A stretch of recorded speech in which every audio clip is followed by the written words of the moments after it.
Hello students, welcome to CBSE maths mentor. इस video lesson में हम स्टडी करेंगे रियल नंबर चैप्टर के topics fundamental theorem of arithmetic, Euclid's division lemma and Euclid's division algorithm. ये बहुत ही important topics हैं और इससे बोर्ड एग्जाम्स में क्वेश्चंस भी आते हैं, तो आप इस वीडियो लेसन को लास्ट तक देखेंगे। मैं बताऊंगा कि बोर्ड एग्जाम्स के क्वेश्चन को कैसे सॉल्व करते हैं, जो इस टॉपिक से रिलेटेड क्वेश्चंस जो बोर्ड एग्जाम्स में आते हैं फ्रीक्वेंटली। मैंने रियल नंबर चैप्टर के 2 वीडियो लेसन्स और भी अपलोड किए हैं हमारे चैनल पे, real number part 1, real number part 2। ये वीडियो लेसन है रियल नंबर पार्ट 3। तो बेटर होगा कि आप हमारे चैनल को सब्सक्राइब कर लें ताकि अगले वीडियो लेसन की नोटिफिकेशन आपको पहले मिल जाए। Okay students, then let's start the topic. Topic is fundamental theorem of arithmetic. इस थ्योरम का जो स्टेटमेंट है पहले उसको समझते हैं। Every composite number can be written as the product of its prime factors and this factorization is unique irrespective of the order in which the prime factors occur. Statement बहुत ही clear है। Every composite number किसको कहते हैं? Composite number means the numbers which has more than 2 factors. So for example अगर 4 को देखें तो 4 के कितने फैक्टर्स हैं? एक फैक्टर है 4 का 1, दूसरा फैक्टर है 2 और तीसरा फैक्टर है 4। तो इसके इजिली 3 फैक्टर्स हैं। इसका मतलब ये कंपोजिट नंबर की कैटेगरी में आ गया। ठीक वैसे ही अगर 6 की बात करें तो 6 के कितने फैक्टर्स हैं? 6 का एक फैक्टर है 1, second factor is 2, third factor is 3 and the fourth factor is 6। Factor कहने का मतलब कि इन नंबर से ये 6 कंप्लीटली डिविजिबल है। जब इनसे हम इस 6 को डिवाइड करेंगे तो रिमाइंडर क्या आएगा? 0 आएगा। ठीक वैसे ही अगर हम देखें तो 20 के कितने फैक्टर्स हैं? 20 is a number which has the factor 1, 2, 4, 5, 10 and 20। सो 20 जो नंबर है हमारा उसके फैक्टर्स क्या क्या आ गए? 1, 2, 4, 5, 10 and 20। How many factors are there? 1, 2, 3, 4, 5, 6। तो 20 भी एक कंपोजिट नंबर है क्योंकि इसके भी 2 से ज्यादा फैक्टर्स हैं। और कितने फैक्टर्स हैं इसके? 6 फैक्टर्स हैं। तो इस तरीके से आप कंपोजिट नंबर तो आइडेंटिफाई कर लिए, बट आगे जो स्टेटमेंट कर रहा है वो ये कह रहा है कि every composite number can be written as the product of its prime factors. तो कंपोजिट नंबर को हम उसके प्राइम फैक्टर्स के प्रोडक्ट के फॉर्म में ले सकते हैं। तो प्राइम फैक्टर्स को आपको पहले सिलेक्ट करना पड़ेगा। जैसे 4 के 3 फैक्टर्स हैं हमारे पास, तो इसमें कौन सा प्राइम फैक्टर है? 1 is not a prime factor, 2 is a prime factor and 4 is not a prime factor. तो कंपोजिट नंबर 4 का सिर्फ एक ही प्राइम फैक्टर है और वो है 2। तो इसको 2 के प्रोडक्ट के फॉर्म में कैसे लिखें? तो इसको लिख सकते हैं 4 is equal to 2 multiplied by 2। तो आप देखो यहां पे 2 के अलावा कोई दूसरा कोई फैक्टर नहीं है क्योंकि यहां पे कोई दूसरा प्राइम फैक्टर भी नहीं है। सिर्फ और सिर्फ 2 जो कि प्राइम फैक्टर है 4 का, उसके प्रोडक्ट के फॉर्म में हमने 4 को एक्सप्रेस कर दिया है, प्रेजेंट कर दिया है। ठीक वैसे ही अगर हम 6 की बात करें, 6 को भी हम उसके प्राइम फैक्टर्स के प्रोडक्ट के फॉर्म में लिख सकते हैं। 1 is not a prime factor, 2 is a prime factor, 3 is also a prime factor, but 6 is not a prime factor. तो कंपोजिट नंबर 6 के how many prime factors are there? 2 prime factors are there. तो अब इनके product के form में हम 6 को लिख सकते हैं 2 multiplied by 3। Very easy, statement बहुत ही क्लियर था। कंपोजिट नंबर को आप उसके प्राइम फैक्टर्स के प्रोडक्ट के फॉर्म में आप लिख सकते हो, कैन बी रिटन एज। सो अब आते हैं 20 भी एक कंपोजिट नंबर है, तो इसके भी प्राइम फैक्टर्स को आप पहले सिलेक्ट कर लें। 1 is not a prime factor, 2 is a prime factor, 4 is not a prime factor, 5 is a prime factor, 10 is not a prime factor, 20 is not a prime factor। तो इसी तरीके से आपने क्या पता कर लिया? 20 के कितने प्राइम फैक्टर्स है? 2 and 5, ओनली 2 प्राइम फैक्टर्स हैं। तो इनको हम मल्टीपल के फॉर्म में लिखे 2 और 5 के प्रोडक्ट के फॉर्म में, तो कैसे 20 आएगा? तो बहुत इजी है। आप देखो 2 into 2 into 5, 2 2 जा 4, 4 5 जा 20। तो अब ये अपने प्राइम फैक्टर्स के प्रोडक्ट के फॉर्म में आ गया है। तो आप कहोगे सर आप ये कैसे ले आए? आपके माइंड में कैसे आ गया 2 multiplied by 2 multiplied by 5? बहुत सिंपल है। आप 20 को साइड में रखो और उसको आप पहले 2 से डिवाइड करो। क्यों 2 से डिवाइड करो? क्योंकि ये एक इवन नंबर है। इवन नंबर जब भी मिलेगा तो स्टार्ट आप 2 से डिवाइड करने कैसे करोगे? 2 से हम डिवाइड करते हैं इसको, 2 से 10 टाइम्स में डिवाइड हो जाएगा। अगेन ये इवन नंबर है तो 2 से फिर से डिवाइड करेंगे, 2 5 जा 10, सो आप देखो अब ये 5 तो ऑलरेडी प्राइम है, तो अब सिर्फ प्राइम नंबर्स ही बचे आपके पास 2, 2 एंड 5। तो ये तीन जो प्राइम नंबर्स हैं वो तीनों इस 20 के फैक्टर्स हैं, और इन्हीं तीनों के प्रोडक्ट के फॉर्म में मैंने यहाँ पे 20 को लिखा है 2 into 2 into 5। 6 का भी आप ऐसे कर सकते हो, 4 का भी सेम ऐसे ही होगा। जैसे 4 का आप देखो, 4 का हम यहाँ पे करेंगे तो 2 से 2 टाइम्स में, 6 का करेंगे तो 2 से 3 टाइम्स में, तो 2 मल्टीप्लाइड बाई 3 4, 2 मल्टीप्लाइड बाई 2, ठीक वैसे 20, 2 मल्टीप्लाइड बाई 2 मल्टीप्लाइड बाई 5। तो स्टेटमेंट अभी तक इतना ही हमको समझ में आ गया है कि किसी भी कंपोजिट नंबर को हम उसके प्राइम फैक्टर्स के प्रोडक्ट के फॉर्म में लिख सकते हैं। स्टेटमेंट को आगे देखते हैं क्या कर रहा है, and this factorization is unique. तो स्टेटमेंट ये कह रहा है कि ये जो and this factorization is unique, तो स्टेटमेंट ये कह रहा है कि ये जो फैक्टराइजेशन है वो यूनिक है, इसके जैसा कोई दूसरा फैक्टराइजेशन आपके पास नहीं होगा। फॉर एग्जाम्पल अगर 4 की बात करें तो 4 को आपको उसके प्राइम फैक्टर 2 के प्रोडक्ट के फॉर्म में लिखना है, तो आपके पास कोई दूसरा वे है इसको लिखने का जो 2 मल्टीप्लाइड बाई 2 से डिफरेंट हो? कभी नहीं। ये बिल्कुल एक यूनिक फैक्टराइजेशन है और ये हमेशा ऐसा ही होगा। ठीक वैसे अगर 6 की बात करें तो 6 को आपने 2 मल्टीप्लाइड बाई 3 लिखा है, 6 को आप किसी और दूसरे तरीके से एक्सप्रेस कर सकते हो। तो आप में से कोई स्टूडेंट मुझे ये बोल सकते हैं कि सर हम 6 को लिखेंगे 1 मल्टीप्लाइड बाई 6, जहां पे 1 भी इसका फैक्टर है और 6 भी इसका फैक्टर है। बट हमने क्या कहा, हमने कहा कि product of its prime factors, prime का हमने पहले यहां पे ही डिस्क्रिप्शन दे दिया है। तो आप यहां पे देखो 1 and 6 are not prime factors, तो इसलिए ये जो आपने प्रोडक्ट बनाया है ये एक्चुअली इस थ्योरम के अकॉर्डिंग, स्टेटमेंट के अकॉर्डिंग नहीं है। तो हमें बस ये ध्यान रखना है कि आप प्राइम फैक्टर्स के प्रोडक्ट के फॉर्म में लिखो और कोई दूसरा फॉर्मेट होना चाहिए। मेरे ख्याल से आपके पास कोई दूसरा फॉर्मेट नहीं आएगा, जब भी आएगा तो 2 और 3 को ही मल्टीप्लाई करके आएगा। आप बहुत ये हो सकता है तो ये कर सकते हो कि sir 6 equal to 3 multiplied by 2 लिख सकते हो। तो आपने क्या किया, आपने बस एक ऑर्डर चेंज कर दिया, 3 को पहले 2 को बाद में लिख दिया। तो हमने स्टेटमेंट में पहले ही बता दिया आपको irrespective of the order in which the prime factors occur. तो आपके ऑर्डर से हमें कोई मतलब नहीं है, ऑर्डर का थ्योरम से कोई लेना देना नहीं है। इस ऑर्डर को पहले ही उसने इरिलेवेंट कर दिया है, ऑर्डर से चेंज से ये प्राइम फैक्टराइजेशन में कोई चेंज नहीं आता है। ऑर्डर में चेंज आ सकता है बट ये प्राइम फैक्टराइजेशन एक यूनिक प्राइम फैक्टराइजेशन है, इसके जैसा कोई दूसरा प्राइम फैक्टराइजेशन आप नहीं कर सकते हो।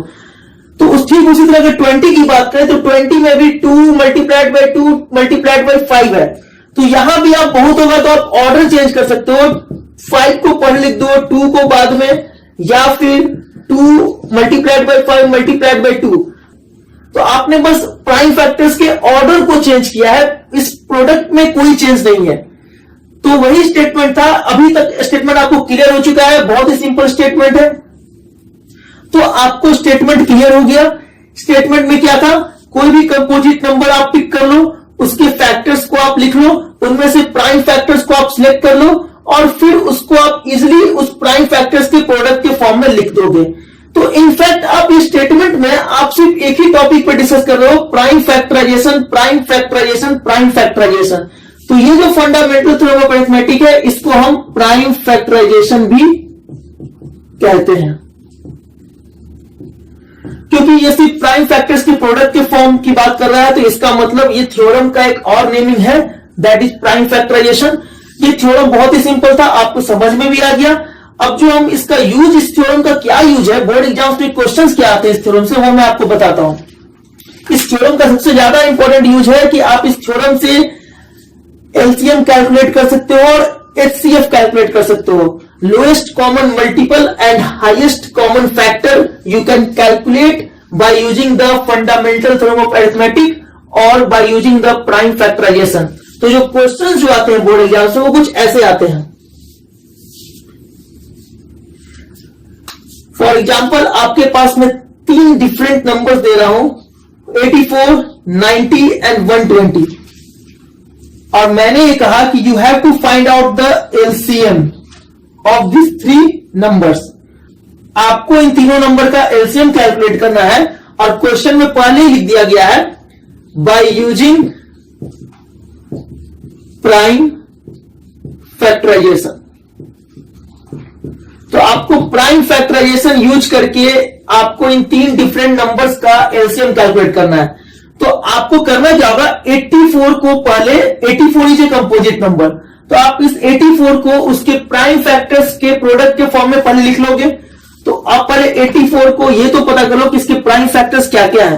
तो पहले आप इसको 2 से कैंसिल करोगे, 2 से कैंसिल करने पे आ जाएगा 42, अगेन 2 से 21। नाउ अभी इसको हम किससे कैंसिल कर सकते हैं, 3 से, 3 into 7। तो इस तरीके से 84 का तो फैक्टराइजेशन हो गया। 84 is equal to 2 multiplied by 2 multiplied by 3 multiplied by 7। तो अब आप यहां पे नोटिस करो, 2 यहां पे कितनी बार रिपीटेड है, 2 टाइम्स। तो हम यहां 84 को अगर हम चाहे तो 2 raised to the power 2 multiplied by 3 multiplied by 7 लिख सकते हैं। तो 84 का तो प्राइम फैक्टराइजेशन हो चुका है। अब आते हैं 90 पे। 90 की बात करें तो 90 का भी ठीक उसी तरीके से आप कैंसिल करो, पहले 2 से कैंसिल करो तो 45 टाइम्स में कैंसिल होगा, फिर 3 से तो ये कैंसिल होगा 15 टाइम्स में, देन 3 से अगेन तो ये कैंसिल होगा 5 टाइम्स में। तो अब इसका जो प्राइम फैक्टराइजेशन है वो हो गया 90 is equal to 2 multiplied by 3 multiplied by 3 multiplied by 5।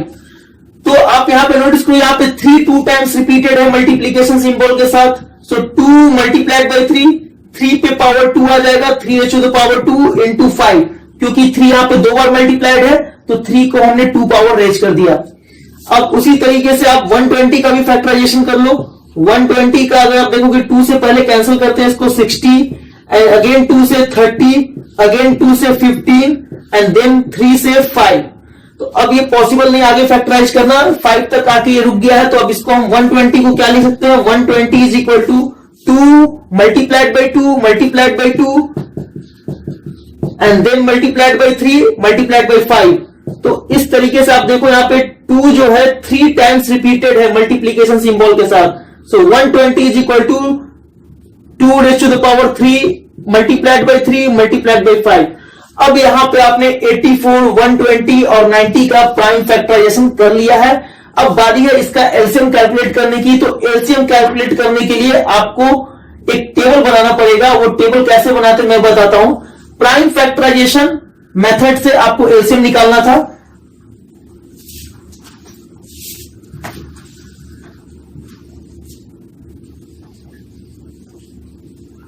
तो देखिए जो टेबल हम बनाने वाले हैं वो कुछ ऐसे बनाएंगे। टेबल हमारा ये है, दिस इज द टेबल।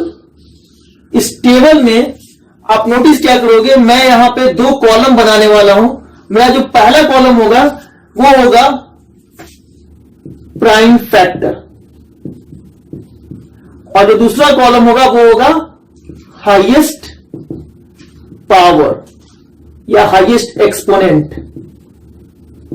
तो अगर आप यहां पे नोटिस करो तो जो आपके जो प्राइम फैक्टर्स है वो यहां पे क्या क्या है, आप तीनों नंबर्स के प्राइम फैक्टर्स पे डिस्कस करोगे। पहले 84 के पास है प्राइम फैक्टर्स 2, 3, 7, 120 के पास है 2, 3 एंड 5, 90 के पास है 2, 3 एंड 5। सो 84, 90 और 120 में कंप्लीटली देखो ओवरऑल कितने प्राइम फैक्टर्स आए हैं, 2, 3, 7 एंड 5। तो आप यहां पे लिख लो 2, 3, 5, 7। ओनली 4 प्राइम फैक्टर्स आए हैं इन तीनों नंबर्स के कॉम्बिनेशन में। तो अब बात करते हैं हाईएस्ट एक्सपोनेंट क्या है इन प्राइम फैक्टर्स पे जो हमने प्राइम फैक्टराइजेशन के थ्रू ऑब्टेन किया है। 84 में देखें तो जो 2 प्राइम फैक्टर है उसका एक्सपोनेंट है 2। 120 में देखें तो जो 2 प्राइम फैक्टर है उसका एक्सपोनेंट है 3 और जो 90 है उसमें जो 2 प्राइम फैक्टर है उसका एक्सपोनेंट है 1। तो ये मेरा ये कहना है कि आपने पहले ही कह दिया कि आपको हाईएस्ट एक्सपोनेंट चाहिए। तो यहां पे एक्सपोनेंट 2 पे 1 है, यहां पे एक्सपोनेंट 2 है और यहां पे एक्सपोनेंट 3 है। तो हाईएस्ट एक्सपोनेंट तो 3 हो गया। तो हम यहां पे 2 का जो हाईएस्ट एक्सपोनेंट है वो 3 लिखेंगे। अब वैसे ही अगर आप देखो तो यहां पे 84 में जो प्राइम फैक्टर 3 है उसका एक्सपोनेंट है 1 और जो 120 में प्राइम फैक्टर 3 है उसका एक्सपोनेंट है 1। बट यहां पे जो 90 में प्राइम फैक्टर 3 है उसका एक्सपोनेंट है 2। सो हाईएस्ट एक्सपोनेंट क्या हो गया, प्राइम फैक्टर 3 का 2 हो गया। तो इसका भी हाईएस्ट एक्सपोनेंट यहां पे 2 लिख देंगे। अब बात करते हैं 5 प्राइम फैक्टर की। तो यहां पे तो 5 प्राइम फैक्टर है ही नहीं। 120 में जो 5 प्राइम फैक्टर है उसका एक्सपोनेंट है 1। 90 में जो प्राइम फैक्टर 5 है उसका एक्सपोनेंट है 1। तो इसका मतलब इसका हाईएस्ट एक्सपोनेंट जो प्राइम फैक्टर 5 है उसका हाईएस्ट एक्सपोनेंट क्या हो गया, 1 हो गया। अब आते हैं 7 पे, तो 7 तो 90 में है ही नहीं, 120 के फैक्टर्स में, प्राइम फैक्टर्स में भी नहीं है, 84 के प्राइम फैक्टर्स में 7 है, जिसमें भी एक्सपोनेंट क्या है 1, तो इसका हाईएस्ट एक्सपोनेंट 1 हो गया। तो अब आपका ये टेबल एलसीएम कैलकुलेट करेगा। टेबल में हमने ये दिखा दिया है प्राइम फैक्टर्स और उनके कोरस्पॉन्डिंग हाईएस्ट एक्सपोनेंट। तो अब हम एलसीएम कैलकुलेट करते हैं। एलसीएम इज इक्वल टू क्या हो जाएगा, जो प्राइम फैक्टर्स है उनके हाईएस्ट एक्सपोनेंट को रेंज करते हुए आप मल्टीप्लाई करते चलेंगे। 2 हाईएस्ट एक्सपोनेंट इज 3, सो 2 पे पावर 3 मल्टीप्लीकेशन, 3 पे पावर 2 मल्टीप्लीकेशन, 5 पे पावर 1 एंड 7 पे पावर 1। तो आप यहां पे नोटिस करोगे 2 raise to the power 3, 3 raise to the power 2, 5 raise to the power 1 and 7 raise to the power 1, इसको हमने मल्टीप्लाई कर दिया है और यही हमारा एलसीएम है। 2 रेज़ टू द पावर 3 क्या होता है, 8 होता है, 3 raise to the power 2 9, 5 into 7, इसको आप मल्टीप्लाई कर ले, ये कितना आएगा, 8 9 जा 72, 72 को 5 से मल्टीप्लाई कीजिए, 72 को 5 से मल्टीप्लाई करेंगे, 2 5 जा 10, रिमेनिंग 1, 7 5 जा 35 प्लस 1 360 हो गया ये। अब 360 को 7 से मल्टीप्लाई करना है, तो 0 इंटू 7 0, 6 7 जा 42, रिमेनिंग 4, 3 7 जा 21 and plus 4 will be added, it becomes 2 5 25. So total multiplication result is 2520. So our answer of this question is 2520. So the LCM of 84, 90 and 120 जो हमें कैलकुलेट हुआ है वो क्या हुआ है, 2520। तो इस तरीके से एलसीएम कैलकुलेट करते, कितना सिंपल है ये। प्राइम फैक्टराइजेशन का आपने यूज किया, बस आपको ये ध्यान में रखना था कि जो भी कंपोजिट नंबर आपको दिए गए हैं जिनका आपको एलसीएम कैलकुलेट करना है, उसको आप पहले फैक्टराइज कर लें उनके प्राइम फैक्टर्स के प्रोडक्ट के फॉर्म में। फिर उसके बाद आप एक टेबल बनाएं जिसमें आप 2 कॉलम देंगे, पहला कॉलम होगा प्राइम फैक्टर का, दूसरा कॉलम होगा उसके हाईएस्ट एक्सपोनेंट का। तो हमारा जो पहला प्राइम फैक्टर था वो था 2 में हमने देखा कि तीनों नंबर्स के प्राइम फैक्टराइजेशन में 2 में हाईएस्ट एक्सपोनेंट किसमें था, हाईएस्ट एक्सपोनेंट था 120 में, और वो हाईएस्ट एक्सपोनेंट कितना था 3, तो हमने 2 का जो हाईएस्ट एक्सपोनेंट है वो 3 लिख दिया यहाँ पे। ठीक वैसे ही अगर हम प्राइम फैक्टर 3 की बात करें तो उसका हाईएस्ट एक्सपोनेंट क्या था 2, जो कि 90 के प्राइम फैक्टराइजेशन में था। इन दोनों में 3 का हाईएस्ट एक्सपोनेंट नहीं, क्योंकि यहाँ पे एक्सपोनेंट 1 है, तो यहाँ पे हमने 2 इसके हाईएस्ट एक्सपोनेंट के फॉर्म में लिख दिया। ठीक वैसे 5 का 1 मिला हमें और 7 का 1 मिला एक्सपोनेंट, हाईएस्ट एक्सपोनेंट। अब उसके बाद हमने एलसीएम निकालने के लिए इनके प्राइम फैक्टर्स को उनके करस्पॉन्डिंग हाईएस्ट एक्सपोनेंट रेज करके मल्टीप्लाई कर दिया और हमें आंसर आ गया 2520, जो कि 84, 90 एंड 120 का एलसीएम है। अब हम इसका यूज एचसीएफ निकालने में भी कर सकते हैं, हाईएस्ट कॉमन फैक्टर। अगर हम सेम नंबर का 84, 90 एंड 120 का एचसीएफ निकालें बाय यूजिंग प्राइम फैक्टराइजेशन, तो देखते हैं क्या आंसर आता है।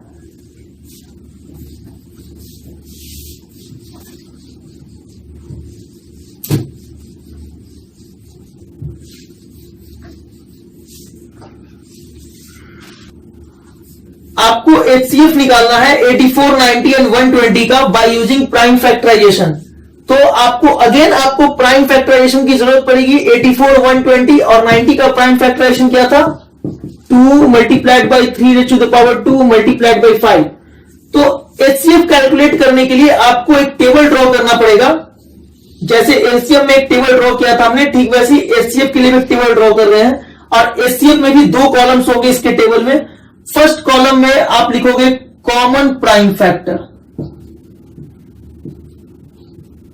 एंड सेकंड में लिखोगे लिस्ट एक्सपोनेंट। तो यहां पे एचसीएफ कैलकुलेट करना है और एचसीएफ में जो आपने टेबल ड्रॉ किया है, टेबल के 2 कॉलम्स बनाए हैं। फर्स्ट कॉलम में आपको सिर्फ वही प्राइम फैक्टर्स लिखने हैं जो कॉमन है। कॉमन करने का मतलब कि इन तीनों नंबर्स के प्राइम फैक्टराइजेशन में कॉमन होना चाहिए, विच मीन्स 84 की बात करें तो 84 में क्या प्राइम फैक्टर्स है, 2 3 7।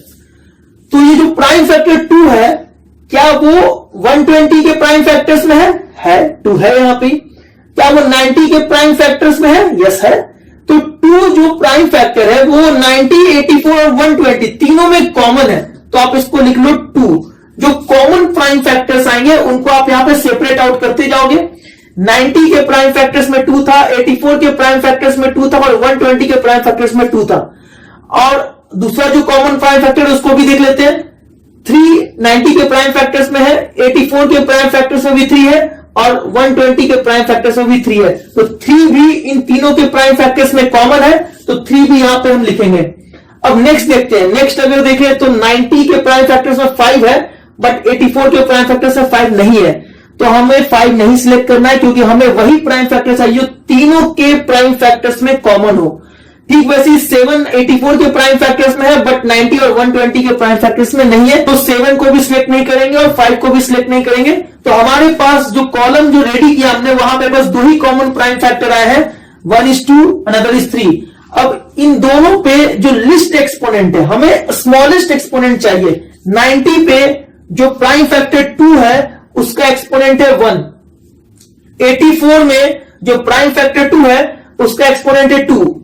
120 में जो प्राइम फैक्टर 2 है उसका एक्सपोनेंट है 3। बट हमें चाहिए लिस्ट। लिस्ट कहने का मतलब जो एक्सपोनेंट सबसे छोटा हो। 3 हाईएस्ट एक्सपोनेंट है, 2 उससे छोटा है और 1 उससे भी छोटा है, तो उससे स्मॉलेस्ट एक्सपोनेंट आ गया जो कि प्राइम फैक्टर 2 पे पावर के फॉर्म में है, वो है 1। तो हम यहां पे इसके करस्पॉन्डिंग लिस्ट एक्सपोनेंट में 1 को लिखेंगे। ठीक वैसे ही 3 की बात करें तो 3 का यहां पे एक्सपोनेंट है 2, 84 में है 1 और 120 में 1 है। तो आप सिंपली देखो, जो 90 के प्राइम फैक्टर्स 3 पे जो पावर है वो 2 है, जो कि ज्यादा है, और 84 के प्राइम फैक्टर्स की वही पावर है 1।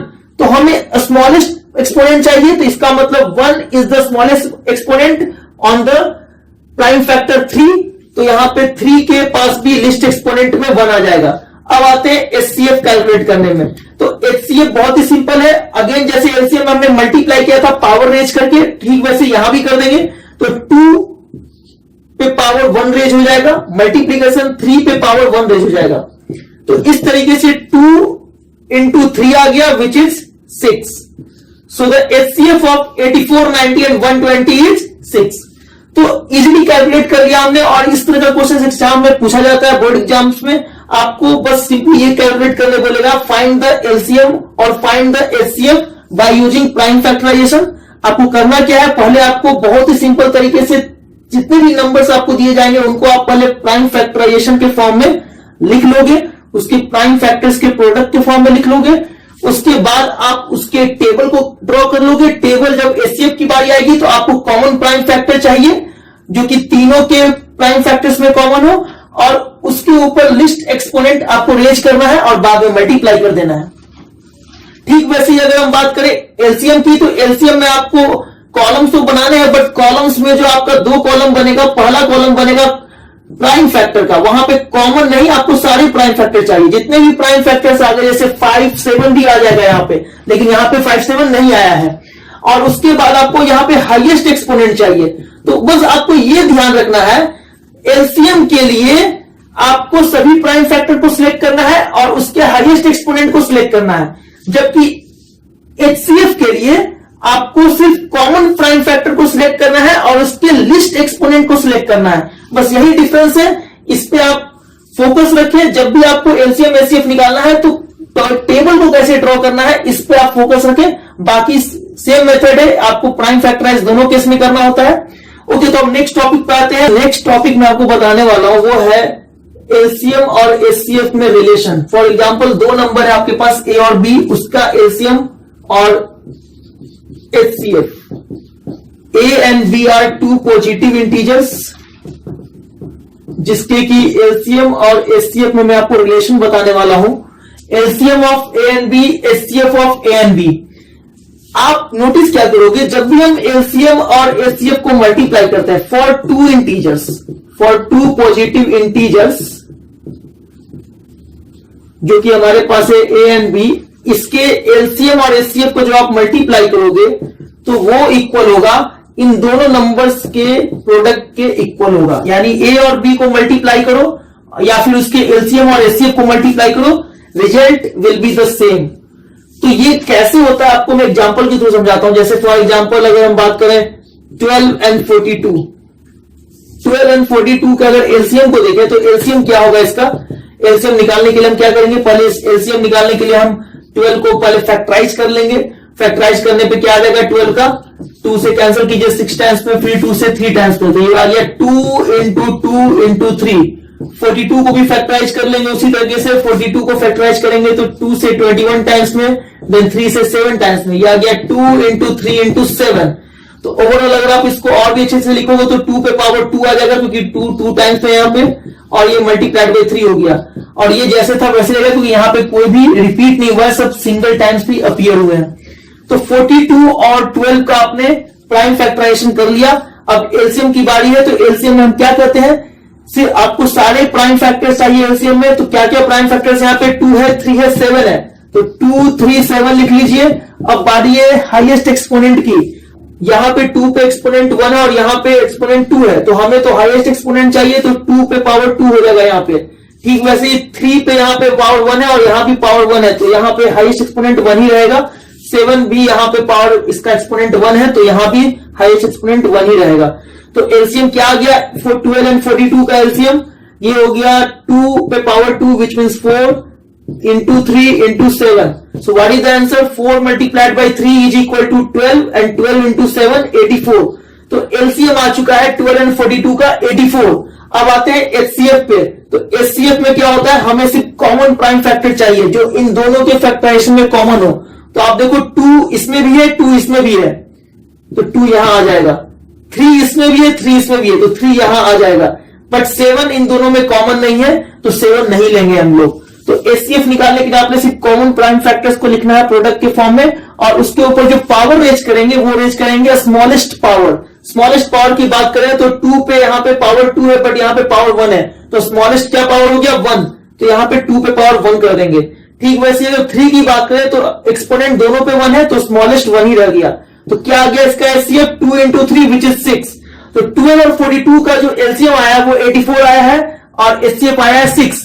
और हमने जो प्रॉपर्टी बताई आपको, LCM into HCF of 2 positive integers A and B is equal to product of those 2 positive integers A and B. तो अगर इसको यहां पे एग्जांपल्स के फॉर्म में पुट करो तो एलसीएम आपका आया है 84, तो एलसीएम की जगह पे 84 लिख दो। एचसीएफ के नीचे आप क्या लिखोगे 6 इज इक्वल टू, यहां पे ए क्या है 12 है और बी क्या है 42 है। तो आपको बस ये नोटिस करना है कि क्या ये प्रोडक्ट्स इक्वल है। तो आप 84 को पहले 6 से मल्टीप्लाई कर लो, क्या आएगा 4 6 या 4 एंड रिमेनिंग 2 8 6 या 48 प्लस 2 504। लेफ्ट हैंड साइड में आपका 504 आ गया and the right hand side आपको 12 को 42 से मल्टीप्लाई करना है। 12 2 जा 24 एंड 12 4 जा 48। Now it is 4 48 plus 2 50, so it also equals to 504। तो आपने क्या नोटिस किया कि जो हमने जो प्रॉपर्टी बताई आपको for 2 positive integers A and B, LCM और एचसीएफ का जो प्रोडक्ट है वो दोनों पॉजिटिव इंटीजर्स के प्रोडक्ट के इक्वल है, और ये एग्जांपल इसमें सेटिस्फाई हो चुका है। एग्जांपल्स के वैल्यूज को हमने पुट किया, उसके एलसीएम और एचसीएफ को पुट किया और उन दोनों के वैल्यूज को पुट किया और मल्टीप्लाई किया, तो हमने देखा कि लेफ्ट हैंड साइड में जो एलसीएम एचसीएफ का प्रोडक्ट है और जो राइट हैंड साइड में 12 और 42 का प्रोडक्ट है वो सेम आया है। तो इस प्रॉपर्टी को आप याद रखें, दो किसी भी पॉजिटिव इंटीजर्स का जो एलसीएम और एचसीएफ का प्रोडक्ट होता है वो उन दोनों पॉजिटिव इंटीजर्स के प्रोडक्ट के इक्वल होता है। तो ये आपको समझ में आया, बहुत ही इजी था ये। अब आपको मैं नेक्स्ट जो टॉपिक समझाने वाला हूं वो टॉपिक है डिवीजन थ्योरम। तो उस टॉपिक को समझते हैं।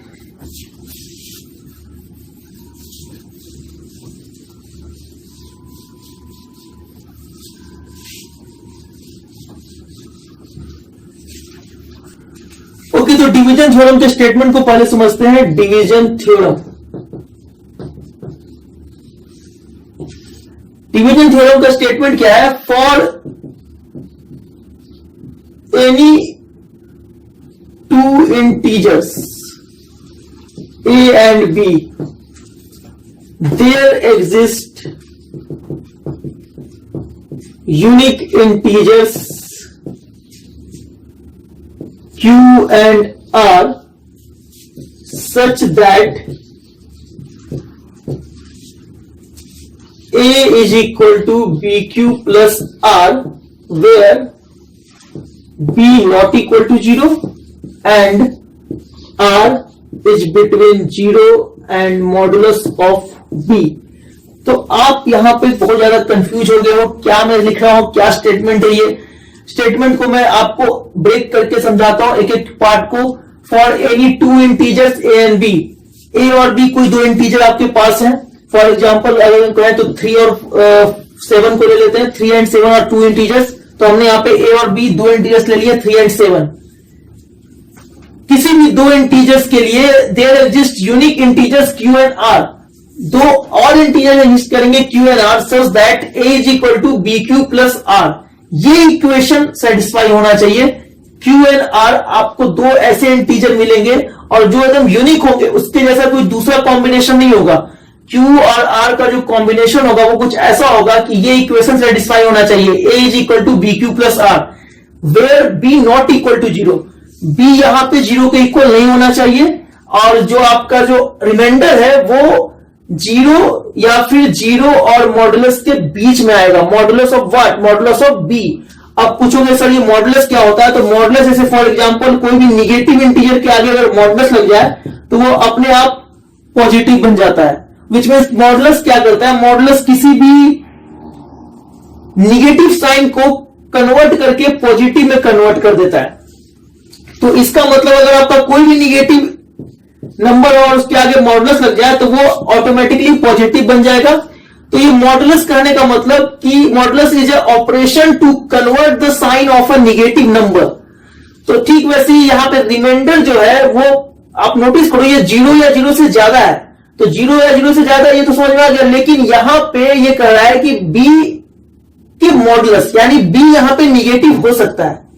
हमने ऑलरेडी बोला है कि for any two integers A and B, तो a और b कोई भी दो इंटीजर हो, आपका पॉजिटिव इंटीजर भी हो सकता है, a निगेटिव भी हो सकता है, b पॉजिटिव भी हो सकता है, निगेटिव भी हो सकता है, बट b 0 नहीं होना चाहिए। पहले यहां पे हमने आपको कंडीशन अप्लाई कर दिया है कि a 0 हो सकता है, a can be 0 but b should not be 0। और उसके बाद हम देखेंगे कि दो एक्स्ट्रा इंटीजर्स हमारे पास आएंगे और वो यूनिक होंगे और उनका जो कॉम्बिनेशन होगा वो कुछ ऐसा होगा, a equal to B Q plus R. तो मॉडुलस का मतलब आप समझ गए। वही मैं कहना चाह रहा हूं कि r का जो वैल्यू है वो नॉन निगेटिव है। क्यों? क्योंकि वो 0 या 0 से ज्यादा है बट मॉडुलस ऑफ b से कम है। तो मॉडुलस का स्पेशली यूज तभी आएगा जब b हमारा निगेटिव होगा, क्योंकि पॉजिटिव वाले केस में मॉडुलस नहीं भी लिखोगे तो चलेगा। तो अभी फिलहाल आपको ये थोड़ा बहुत समझ में आया होगा, बट आपको एग्जांपल्स के थ्रू मैं इसलिए समझाता हूं ये क्या कह रहा है। फॉर एग्जांपल अगर हम ले ले a इज इक्वल टू 7 और b इज इक्वल टू 3, हमने a और b को सिलेक्ट कर लिया है 7 3। अब इसको मैं यहां पे लिखने जा रहा हूं इस फॉर्म में ताकि हमें यह मालूम चले कि q और r का क्या वैल्यू है। तो अगर आपको q और r का वैल्यू पता करना है तो आपको बता दूं, ये जो स्टेटमेंट है यहां पे मैं आपको क्लियरली बता दूं, a को कहते हैं डिविडेंड, b को कहते हैं डिवीजन, q को कहते हैं कोशिएंट एंड r को कहते हैं रिमाइंडर। तो ये जो स्टेटमेंट जो मैंने दिया अभी तक, यहां पे एक्चुअली में डिवीजन थ्योरम की बात हो रही है। नाम से ही पता चल रहा है डिवीजन, तो डिवीजन की बात चल रही है। तो यहां पे जो दो इंटीजर हम पहले जो हमने पिक किया है उन दोनों इंटीजर के बीच डिवीजन का ऑपरेशन है और उससे ये रिलेशन आया है जहां पे Q एक कोशिएंट है, R एक रिमाइंडर है, B आपका डिवीजन है, A आपका डिविडेंड है। और जो कंडीशन अगर आप इसको आप इस फॉर्म में लिखना चाहो a is equal to B Q plus R को, तो आप ये लिखोगे dividend is equal to division into quotient plus remainder. तो आपने स्टेटमेंट से क्या समझा? ये पूरा डिवीजन थ्योरम सिर्फ इसी इक्वेशन पे बेस्ड है, dividend equals to division into quotient plus remainder, जहां पे रिमाइंडर का जो वैल्यू है वो है 0 या 0 से ज्यादा बट मॉडुलस ऑफ डिवीजन से कम। तो आप कहोगे सर डिवीजन निगेटिव? हाँ, डिवीजन निगेटिव हो सकता है। ये डिवीजन थ्योरम एक ऐसा थ्योरम है जहां पे division can be negative, quotient can be negative, dividend can be negative, but remainder will never be negative. Remainder को निगेटिव नहीं कर सकते। रिमाइंडर जब भी आएगा तो आपका होल नंबर की कैटेगरी में आएगा। रिमाइंडर हमेशा क्या होगा? Whole number. 0 हो सकता है, 1 हो सकता है, 2 हो सकता है, होल नंबर की कैटेगरी में आएगा। बट इसका जो वैल्यू होगा वो जब भी होगा तो डिवीजन का जो मॉडुलस है उससे कम होगा। मॉडुलस में आप समझ ही गए, 4 का मॉडुलस 4 ही रहता है बट -4 का मॉडुलस 4 हो जाता है। ठीक वैसे 6 का मॉडुलस 6 ही रहेगा, बट -6 का मॉडुलस क्या हो जाएगा, 6 हो जाएगा। तो माइनस वाले में मॉडुलस का बहुत यूज होता है, माइनस का साइन वो चेंज करके प्लस कर देता है, बट प्लस वाले में जैसे था वैसे ही रहता है। तो इस तरीके से अगर हम 3 और 7 का अगर यहां पे कंडीशन अप्लाई करें तो क्या हमारा रिजल्ट आएगा वो देखते हैं।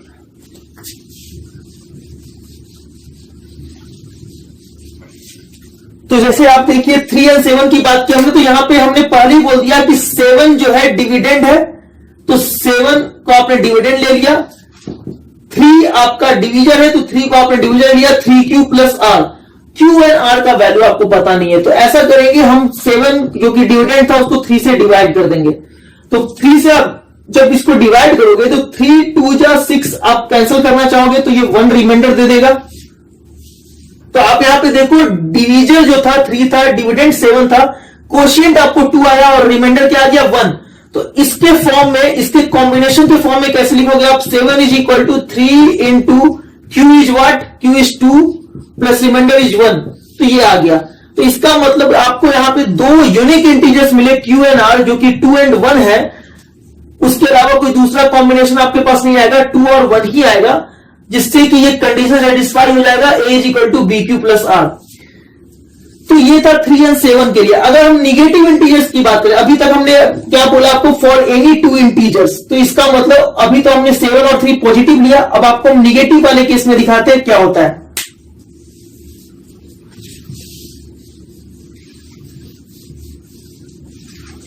अगर हम a को ले लेते हैं -7 और b को ले लेते हैं -3, हमने a और b दोनों निगेटिव ले लिया है, और अब देखते हैं कोशिएंट और रिमाइंडर क्या आएगा। तो अगर हम -7 को डिवाइड करेंगे -3 से, हमें एक चीज माइंड में रखनी है कि remainder will never be negative. तो जब -7 को -3 से डिवाइड करेंगे तो आपको ये ध्यान में रखना है कि आपको यहां पे जो कोशिएंट चाहिए वो कुछ ऐसा चाहिए कि रिमाइंडर आपका पॉजिटिव या नॉन नेगेटिव है। आप कुछ देर के लिए माइनस साइन, इन दोनों के पास जो माइनस साइन है उसको आप भूल जाओ, -7 को आप 7 समझो, -3 को 3 समझो। और मैं ये पहले बताया था कि यहां पे सिंस निगेटिव इंटीजर्स है, तो आपको यहां पे जैसे 7 को आपने 3 से डिवाइड किया था, तो आपने 3 2 जा 6 लिख के यहां पे रिमाइंडर 1 आया था, तो आपने 7 से कम जो इंटीजर है जो 3 के टेबल में आता है वो लिया था आपने। बट यहां ऐसा नहीं करेंगे, यहां पे since -7 is a negative integer. याद रखिएगा जब भी डिविडेंड निगेटिव हो, डिविडेंड कौन, डिविडेंड जब निगेटिव हो तब आपको करना क्या है, तब आपको यह ध्यान में रखना है कि जब आप डिवाइड करोगे तो आपको उसके माइनस साइन को भूल जाना है और 7 समझना है, और 7 से ज्यादा जो वैल्यू आएगा 3 के टेबल में वो लेंगे। तो 3 1 जा 3, 3 2 जा 6, 3 3 जा 9। यहां पे हमने 6 लिया था, 7 से कम लिया था 3 के टेबल में वैल्यू, बट इस बार सिंस डिविडेंड यहां पे निगेटिव है, यहां डिविडेंड 7 था जो कि पॉजिटिव डिविडेंड था, यहां पे डिविडेंड हमारा निगेटिव डिविडेंड है, तो हम कम न लेके एक ज्यादा वैल्यू लेंगे जो कि 7 से ज्यादा होनी चाहिए, और वो 3 के टेबल में हम सिलेक्ट करेंगे। 3 1 जा 3, 3 2 जा 6 एंड 3 3 जा 9। तो हम यहां पे 3 से मल्टीप्लाई करेंगे जो कि हो जाएगा -9। तो ये बहुत ही सिंपल है, जब भी आपका डिविडेंड निगेटिव हो तो हमें टेबल में वो वैल्यू चाहिए, डिवीजर का टेबल आप पहले सिलेक्ट कर लोगे जो डिवीजर है आपका, और उसके डिवीजर में पहले तो आप माइनस साइन को भूल जाओगे, और उसके बाद डिवीजर को पिक कर लोगे, और डिवीजर के टेबल को आप सोचो, डिवीजर के टेबल में पहला ऐसा कौन सा वैल्यू है जो उस डिविडेंड के वैल्यू से ज्यादा होना चाहिए, विच मीन्स माइनस साइन को छोड़कर 7 से ज्यादा होना चाहिए। तो 3 में 3 3 जा 9 जो वैल्यू है वो 7 से ज्यादा है, तो हमने उसको 3 से मल्टीप्लाई किया और यहां पे -9 आ गया। अब इसमें आपको पता है कि साइन चेंज होता है जब भी हम डिवाइड करते हैं, तो अब ये हो गया +9 और ये हो गया -7, तो +9 और -7 का वैल्यू क्या आएगा 2। तो देखो रिमाइंडर आपका पॉजिटिव आ गया। तो मेरा ये कहना है कि अब ये कॉम्बिनेशन करेक्ट है। अब इसको हम यहां पुट करें तो a क्या था मेरा -7 इज इक्वल टू b क्या था मेरा -3 इंटू कोशिएंट क्या है 3 एंड प्लस रिमाइंडर क्या है 2। This combination is correct. So for the negative integers -7 and -3 we have the unique integers q and r Q and R का जो वैल्यू है वो क्या हो गया 3 and 2, और ये कॉम्बिनेशन यूनिक है, कोई और तरीके से आप इसको एक्सप्रेस नहीं कर सकते हो। मैंने आपको पहले ही बता दिया कि ए और बी इस डिवीजन थ्योरम में कोई भी इंटीजर हो सकता है, बट आपको कॉम्बिनेशन ऐसा बनाना है क्यू एंड आर का कि ये कंडीशन सेटिस्फाई हो जाए, A is equal to B Q plus R, जहां पे A can be negative, B can be negative, Q can also be negative, but remainder will never be negative. तो अब आते हैं दूसरे एग्जांपल में। कॉम्बिनेशन में आपको डिफरेंट कॉम्बिनेशन दे रहा हूं। पहले वाले कॉम्बिनेशन में मैंने 7 और 3 लिया था, इसमें मैंने आपको -7 -3 लिया है। अब मैं आपको दिखाऊंगा -7 और +3 का कॉम्बिनेशन।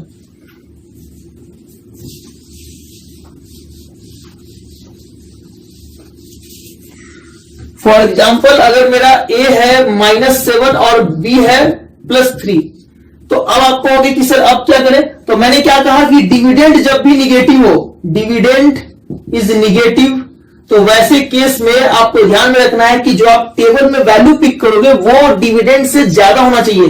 पहले उसके माइनस साइन को आप भूल जाओगे, उसके बाद चेक करोगे कि वो डिविडेंड से ज्यादा है कि नहीं।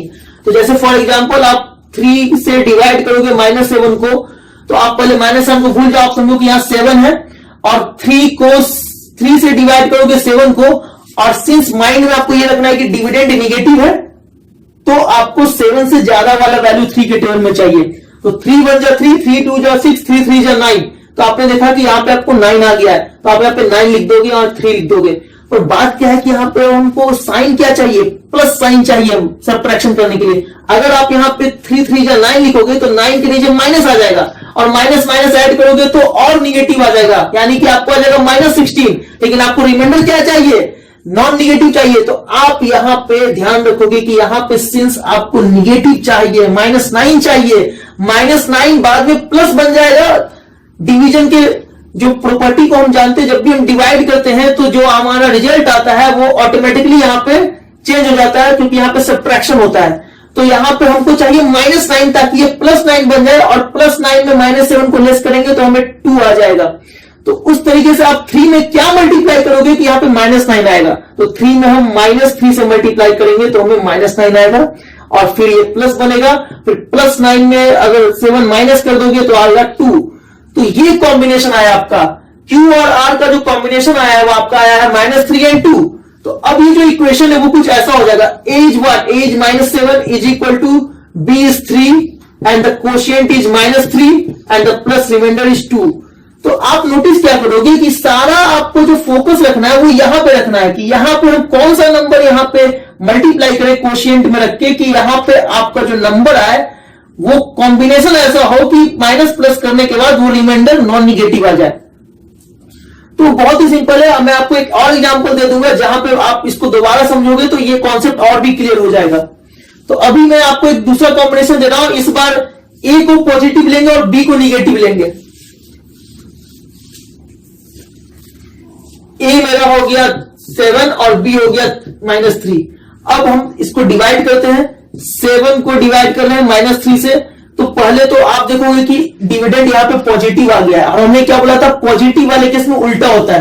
पॉजिटिव जब डिविडेंड आपका पॉजिटिव होता है तो आप 3 के टेबल में वो वैल्यू लोगे जो 7 से कम हो, और जब डिविडेंड निगेटिव होगा तो आपको डिविजन के टेबल में वो वैल्यू पिक करना है जो उस डिविडेंड से ज्यादा हो।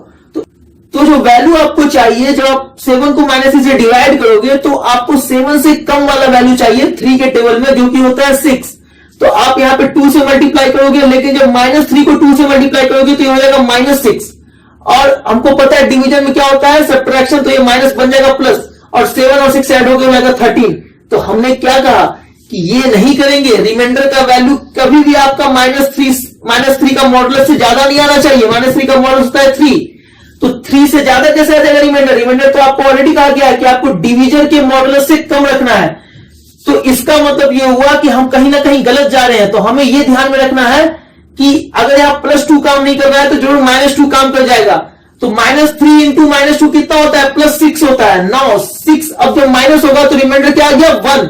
अब देखो ये जो 1 है वो इस रेंज में आ रहा है, क्योंकि रिमाइंडर का जो रेंज होना चाहिए था वो होना चाहिए था 0 से लेकर -3 के मॉडुलस तक। -3 का मॉडुलस क्या होता है? 3 होता है, यानी 0 से लेकर 3 के पहले यानी 2, यानी R कैन बी 0, 1 एंड 2। तो इस तरीके से आप देखो रिमाइंडर आ गया 1 जो कि यहां पे सेटिस्फाइड है।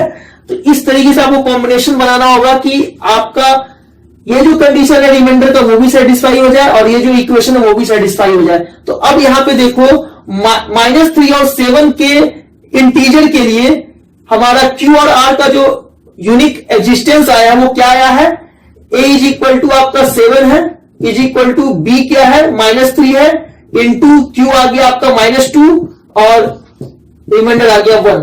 तो ये कंडीशन सेटिस्फाई होगी, dividend equal to division into coefficient plus remainder. तो अभी तक ये जो डिवीजन थ्योरम है ये स्टार्ट जब मैंने किया था तो आपको काफी कॉम्प्लेक्स लग रहा था, नेगेटिव इंटीजर के लिए कैसे सेटिस्फाई करेगा। तो हमने आपको बस एक सिंपल एक एग्जांपल लेके समझाया, बस मैंने साइन चेंज किया है 3 और 7 का, और चारों केस मैंने समझा दिया आपको। जब 3 और 7 जब हमने लिया, जब हमने -3 और -7 लिया, जब हमने +7 और -3 लिया, और जब हमने -7 और +3 लिया। तो एक सेट ऑफ एग्जांपल मैं आपको और देता हूं ताकि ये और भी अच्छी क्लैरिटी के साथ आपको समझ में आ जाए। इस बार जो कॉम्बिनेशन मैं आपको दूंगा वो दूंगा 5 और 9 का। तो अब जो कॉम्बिनेशन मैं आपको दे रहा हूं वो दे रहा हूं मैं 9 एंड 5 का। तो A इज इक्वल टू 9 है और B इज इक्वल टू 5 है, और ये कंडीशन आपको देखनी है कैसे फुलफिल होगी और Q और R का क्या वैल्यू आएगा। तो 9 को जो आप 5 से डिवाइड करोगे तो बहुत ही सिंपल है, 1 टाइम्स में ये डिवाइड होगा एंड 9 में 5 कैंसिल करोगे तो 4 आ जाएगा। तो अब जो रिजल्ट आ गया आपका, कोशिएंट आ गया 1, रिमाइंडर आ गया 4। तो इस तरीके से आपका जो कॉम्बिनेशन बना वो बना A जो कि 9 है that is equal to B 5 into quotient is 1 and remainder is 4। तो ये कॉम्बिनेशन आ गया dividend equal to division into quotient plus remainder. लेकिन अगर मैं साइन चेंज कर दूं, साइन यहीं पे मैं चेंज कर देता हूं और साइन में कर देता हूं, इस बार A को मैं ले लेता हूं 9 और B को ले लेता हूं -5। तो अब आपको 9 को डिवाइड करना है -5 से। तो आपको बस ये ध्यान में रखना है कि क्या यहां पे डिविडेंड नेगेटिव है, डिविडेंड पॉजिटिव है। जब भी डिविडेंड पॉजिटिव हो तो आपको यहां पे जो वैल्यू लेनी है नीचे में वो इससे कम होनी चाहिए, 9 से कम होनी चाहिए। तो 5 के टेबल में आप माइनस साइन भूल जाओ, 5 के टेबल की बात करते हैं। 5 के टेबल में ऐसा कौन सा वैल्यू है पहला जो 9 से कम है, 5 है, 5 1 जा 5। तो आप यहां पे 1 से मल्टीप्लाई करो 5 आ जाएगा। लेकिन आप जब -5 को 1 से मल्टीप्लाई करोगे तो -5 आना चाहिए, लेकिन आपको चाहिए यहां +5। क्यों? क्योंकि आप यहां पे जब माइनस करोगे तो आपका जो यहां वैल्यू आएगा वो वैल्यू आपका रिमाइंडर जो है वो 0 और -5 के मॉडुलस के बीच आना चाहिए। इसका मतलब रिमाइंडर का वैल्यू आपका 0 और 5 के बीच आना चाहिए, यानी आपका रिमाइंडर 0 1 2 3 4 इन पांचों में से कोई एक हो सकता है। तो आप यहां पे जब पहले आपने 1 लिखा तो ये हो गया -5, क्योंकि -5 इंटू 1 -5 होता है। लेकिन जब आप यहां प्लस करोगे, क्योंकि डिवीजन के केस में यहां पे साइन चेंज होता है, तो 9 और 5 हो जाएगा 14। लेकिन यहां पे तो रिमाइंडर 14 वाला केस ही नहीं है। रिमाइंडर जब भी होगा इस केस में तो इन्हीं 5 में से कोई एक होगा। इसका मतलब कहीं ना कहीं मिस्टेक हुई है। तो आप यहां पे -5 की जगह +5 ले लो और बाद में माइनस करो। तो +5 कब आएगा? जब -5 में आप -1 से मल्टीप्लाई करोगे। तो -5 into -1 becomes +5 and then you have to subtract it. So 9 - 5 is equal to 4 और 4 हमारे रिमाइंडर के पॉसिबल केस में है। तो इस तरीके से कॉम्बिनेशन करना है आपको। निगेटिव वाले केस में थोड़ा बहुत कॉम्प्लेक्शन आता है, पॉजिटिव वाला बहुत सिंपल होता है। तो इसका मतलब again we have the combination of dividend and division. A is equal to 9, 9 is equal to B is -5 and Q is -1 and the plus remainder is 4। तो इस तरीके से आपने dividend equal to division into quotient plus remainder का combination कर लिया for the integers 9 and -5। अब अगर बात करें, फिर से साइन में चेंज करता हूं।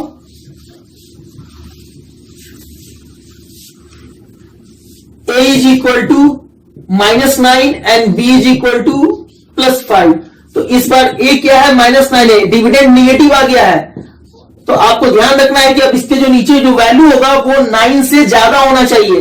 तो 5 के टेबल में वो वैल्यू क्या होता है? 5 1 जा 5, 5 2 जा 10। तो आप यहां पे सिंपली 2 से मल्टीप्लाई कर दो, 10 आ जाएगा। बट आप क्या देखोगे, 10 आपने लिख दिया, बट यहां पे क्या सिंबल आता है? माइनस आता है। 10 के बाद तो माइनस आ जाएगा। आप क्या देखोगे, -10 और -9 becomes -19। रिमाइंडर तो निगेटिव हो ही नहीं सकता है। तो इसका मतलब फिर से कहीं ना कहीं मिस्टेक हुई है वो मिस्टेक क्या हुई है कि यहाँ पे 2 की जगह आपको -2 करना था। तो ये आप जो मिस्टेक है वो आप ऑटोमेटिकली पकड़ लोगे रिमाइंडर के पॉसिबल रेंज से। रिमाइंडर का जो भी वैल्यू यहां आएगा और आपका जो कंडीशन है रिमाइंडर का वो अगर सेम नहीं हुआ, इसका मतलब कहीं ना कहीं आपका डिवीजन में मिस्टेक है प्लस माइनस का। तो आपको दिखे ना कि वो मिस्टेक कहां है, इसका मतलब वो कहीं ना कहीं कोशिएंट के साइन में मिस्टेक हुआ होगा। कोशिएंट का साइन जो पहले था उसको आप चेंज कर दोगे, जैसे पहले 2 था उसको हमने -2 कर दिया है। 5 into -2 becomes -10 and now sign change becomes +10 and -9 is 1। सो यहां पे अब ये रिजल्ट सही आ गया क्योंकि रिमाइंडर का वैल्यू 1 आ गया जो कि सही है। रिमाइंडर हमारा यहाँ पे 0 1 2 3 4 के इक्वल होना चाहिए, जो कि इजीली हम देखेंगे यहाँ पे 1 यहाँ पे है, रिमाइंडर का वैल्यू 1 और यहाँ पे रिमाइंडर 1 आया है। तो इसका मतलब -9 is equal to b is 5 into -2 quotient plus remainder is 1। तो कोशिएंट और रिमाइंडर का कॉम्बिनेशन यहां आ गया -2 and 1 और ये यूनिक है, इसके ऐसा कोई दूसरा कॉम्बिनेशन आपको नहीं मिलेगा। ये जो डिवीजन थ्योरम है बहुत ही सिंपल है, स्टार्ट में हार्ड लगता है बट जब हमने आपको 3-4 एग्जांपल्स के थ्रू समझा दिया तो अब ये आपको इजी लगने लगा होगा। अब एक और कॉम्बिनेशन ले लेते हैं, इस बार a निगेटिव होगा और b भी निगेटिव होगा। a is equal to -9 and b is equal to -5। So अब आपको -9 को -5 से डिवाइड करना है, तो आप पहले तो आप जान गए कि यहां डिविडेंड निगेटिव है तो इसका 9 से ज्यादा वैल्यू यहां लेना है। 5 के टेबल में वैल्यू 10 होता है तो 5 2 जा 10 लगा दोगे, लेकिन आप देखो यहां पे तो -5 इंटू 2 इज इक्वल टू -10, तो -10 लिखोगे तो अब यहां पे प्लस हो जाएगा and that is equal to +10 -9 is equal to 1। So ये कॉम्बिनेशन एकदम करेक्ट फिट हुआ है। -5 को 2 से मल्टीप्लाई किया हमने -10, फिर साइन चेंज किया +10 एंड -9 इक्वल टू 1। सो हमारा जो कॉम्बिनेशन आ गया वो आ गया -9 is equal to -5 into quotient is 2 plus remainder is 1। So ये कॉम्बिनेशन आ गया। तो ये डिवीजन थ्योरम को मैंने आपको इतना ज्यादा डेप्थ में इसलिए बताया, थोड़ा मैंने टाइम लिया, बट इससे एक एडवांटेज हो गया कि अगला जो हमारा टॉपिक आएगा वो होगा यूक्लिड्स डिवीजन लेमा। और यूक्लिड्स डिवीजन लेमा इसी के one of the possible conditions के थ्रू आया है। ये जो है एक्सटेंडेड वर्जन है यूक्लिड डिवीजन लेमा का, और यूक्लिड डिवीजन लेमा सिर्फ और सिर्फ पॉजिटिव इंटीजर्स के लिए डिफाइन होता है। जैसे यहां पे a और b हमने कोई भी इंटीजर लिया, positive negative all cases, but जो यूक्लिड डिवीजन लेमा में हम स्टडी करेंगे वो सिर्फ और सिर्फ a और b के पॉजिटिव वैल्यू के लिए होगा। तो ओके, उसके पहले मैं आपको डिविजिबिलिटी सिंबल्स के बारे में बता दूं जो कि एग्जाम्स में आ सकते हैं और आप कंफ्यूज कर जाओगे। वो सिंबल क्या होता है वो सीख लेते हैं।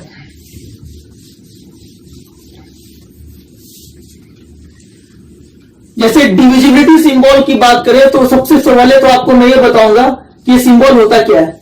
जैसे फॉर एग्जांपल अगर मैंने कहा 20 इज डिविजिबल बाय 5, अगर मैंने पहले बोल दिया कि 20 जो है 5 से डिविजिबल है, तो आप क्या कहोगे कि 20 इज अ मल्टीपल ऑफ 5, क्योंकि उससे डिविजिबल है, इसका मतलब वो उसका मल्टीपल है। या फिर आप ये भी कह सकते हो 5 is a factor of 20। Statement same है। अगर 25 से डिविजिबल है इसका मतलब यह है कि रिमाइंडर क्या होगा, 0 होगा। डिविजिबिलिटी का मतलब ये होता है कि आप ये चेक करो कि क्या वो नंबर उससे डिविजिबल है, विच मीन्स क्या डिविडेंड डिवीजर से डिविजिबल है। तो 20 जो हमारा डिविडेंड था वो डिवीजर 5 से डिविजिबल है, पहले ही हमने बोल दिया, और 5 के 12 में 20 आता भी है।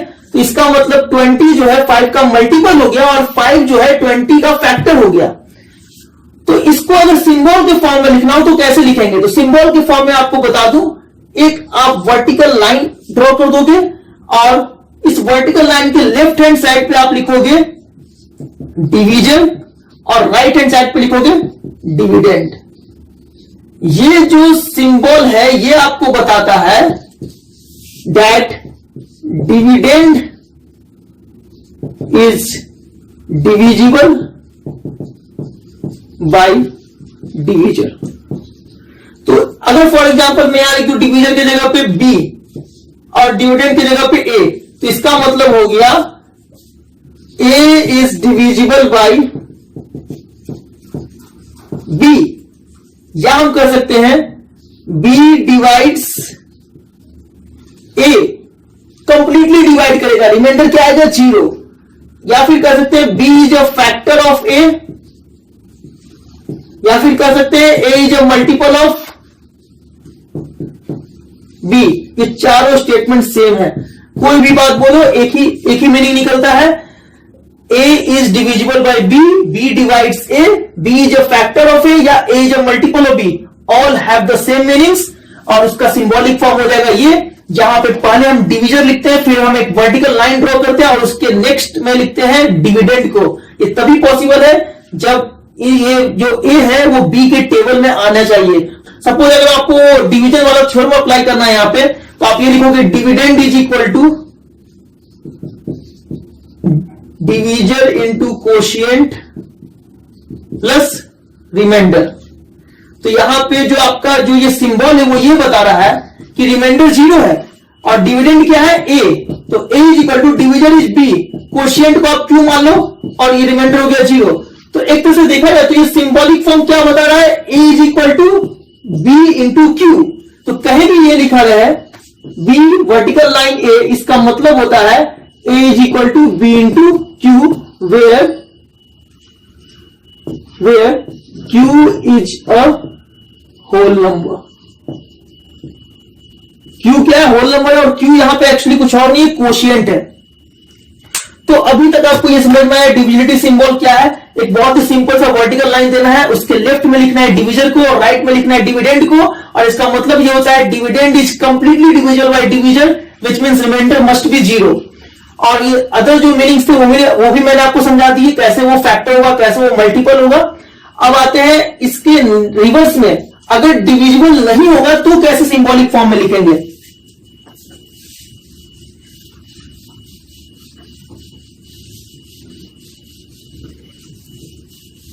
तो फॉर एग्जाम्पल अगर मैं पहले ही बोल दूं कि A is not divisible by B, A B से डिविजिबल नहीं है, तो अगर आप इसको सिंबॉलिक फॉर्म में लिखना चाहो, मैथमेटिक्स में सिंबल्स का बहुत ज्यादा यूज होता है, तो आप इसको ऐसे लिख सकते हो शॉर्ट फॉर्म में। पहले तो डिवीजन लिखना पड़ेगा आपको, फिर एक वर्टिकल लाइन देना पड़ेगा और उसके बाद एक फॉरवर्ड स्लैश दे दोगे एंड देन लिखोगे A जो कि डिविडेंड है। इसका मीनिंग हो गया कि A is not divisible by B। इसका मतलब ये वाले केस में रिमाइंडर 0 नहीं आएगा। इसका मतलब ये हो गया डिविडेंड इक्वल टू डिवीजर जो कि आपका क्या है B है, इंटू कोशिएंट जो आप मान लो Q प्लस रिमाइंडर जो आप मान लो R। तो इस तरीके से आ गया A is equal to B Q plus R, but यहां पे कंडीशन अप्लाइड है, R यहां will never be equal to 0। तो R क्या होगा, 0 और B के बीच में होगा। तो ये आप याद रखना कि R का जो, और ये भी याद रखना कि B यहां पे हमने पॉजिटिव लिया है, अगर निगेटिव लेंगे तो यहां पे मॉडुलस लगाना पड़ जाएगा।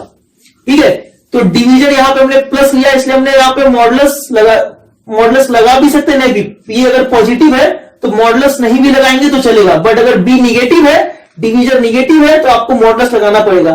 तो ये वाले केस में हम लोग पहले बता दिया कि ये डिविजिबल नहीं है, तो रिमाइंडर कभी 0 के इक्वल आएगा नहीं। तो रिमाइंडर को हमने यहां पे 0 के इक्वल नहीं किया, सिर्फ लिखा है R greater than 0 but less than modulus of B। तो अभी तक आपको क्या समझ में आया कि डिविजिबिलिटी का सिंबल ये होता है और नॉट डिविजिबिलिटी का सिंबल ये होता है। और इसके लेफ्ट में लिखते हैं हम डिवीजर को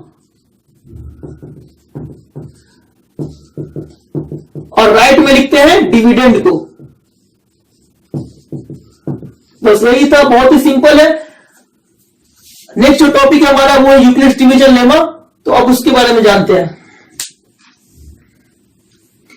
या फिर आप अगर यहां पे देखो तो अगर मैं कहूं 19 इज नॉट डिविजिबल बाय 7, तो आप इसको ऐसे लिख देना, 19 is not divisible by 7।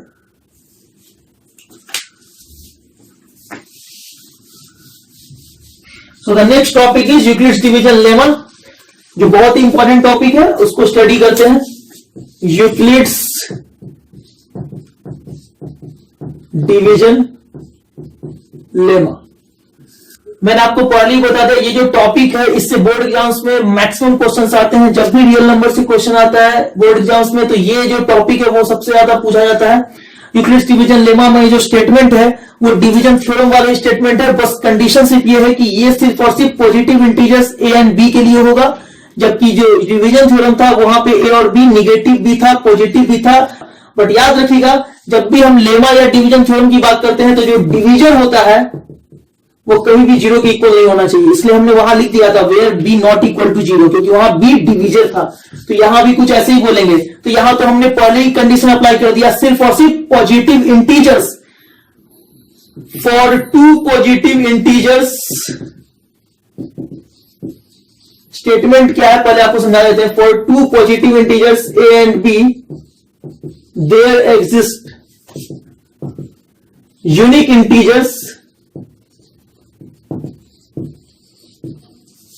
Q and R such that A is equal to BQ plus R, where R is from 0 or greater than 0 to less than B।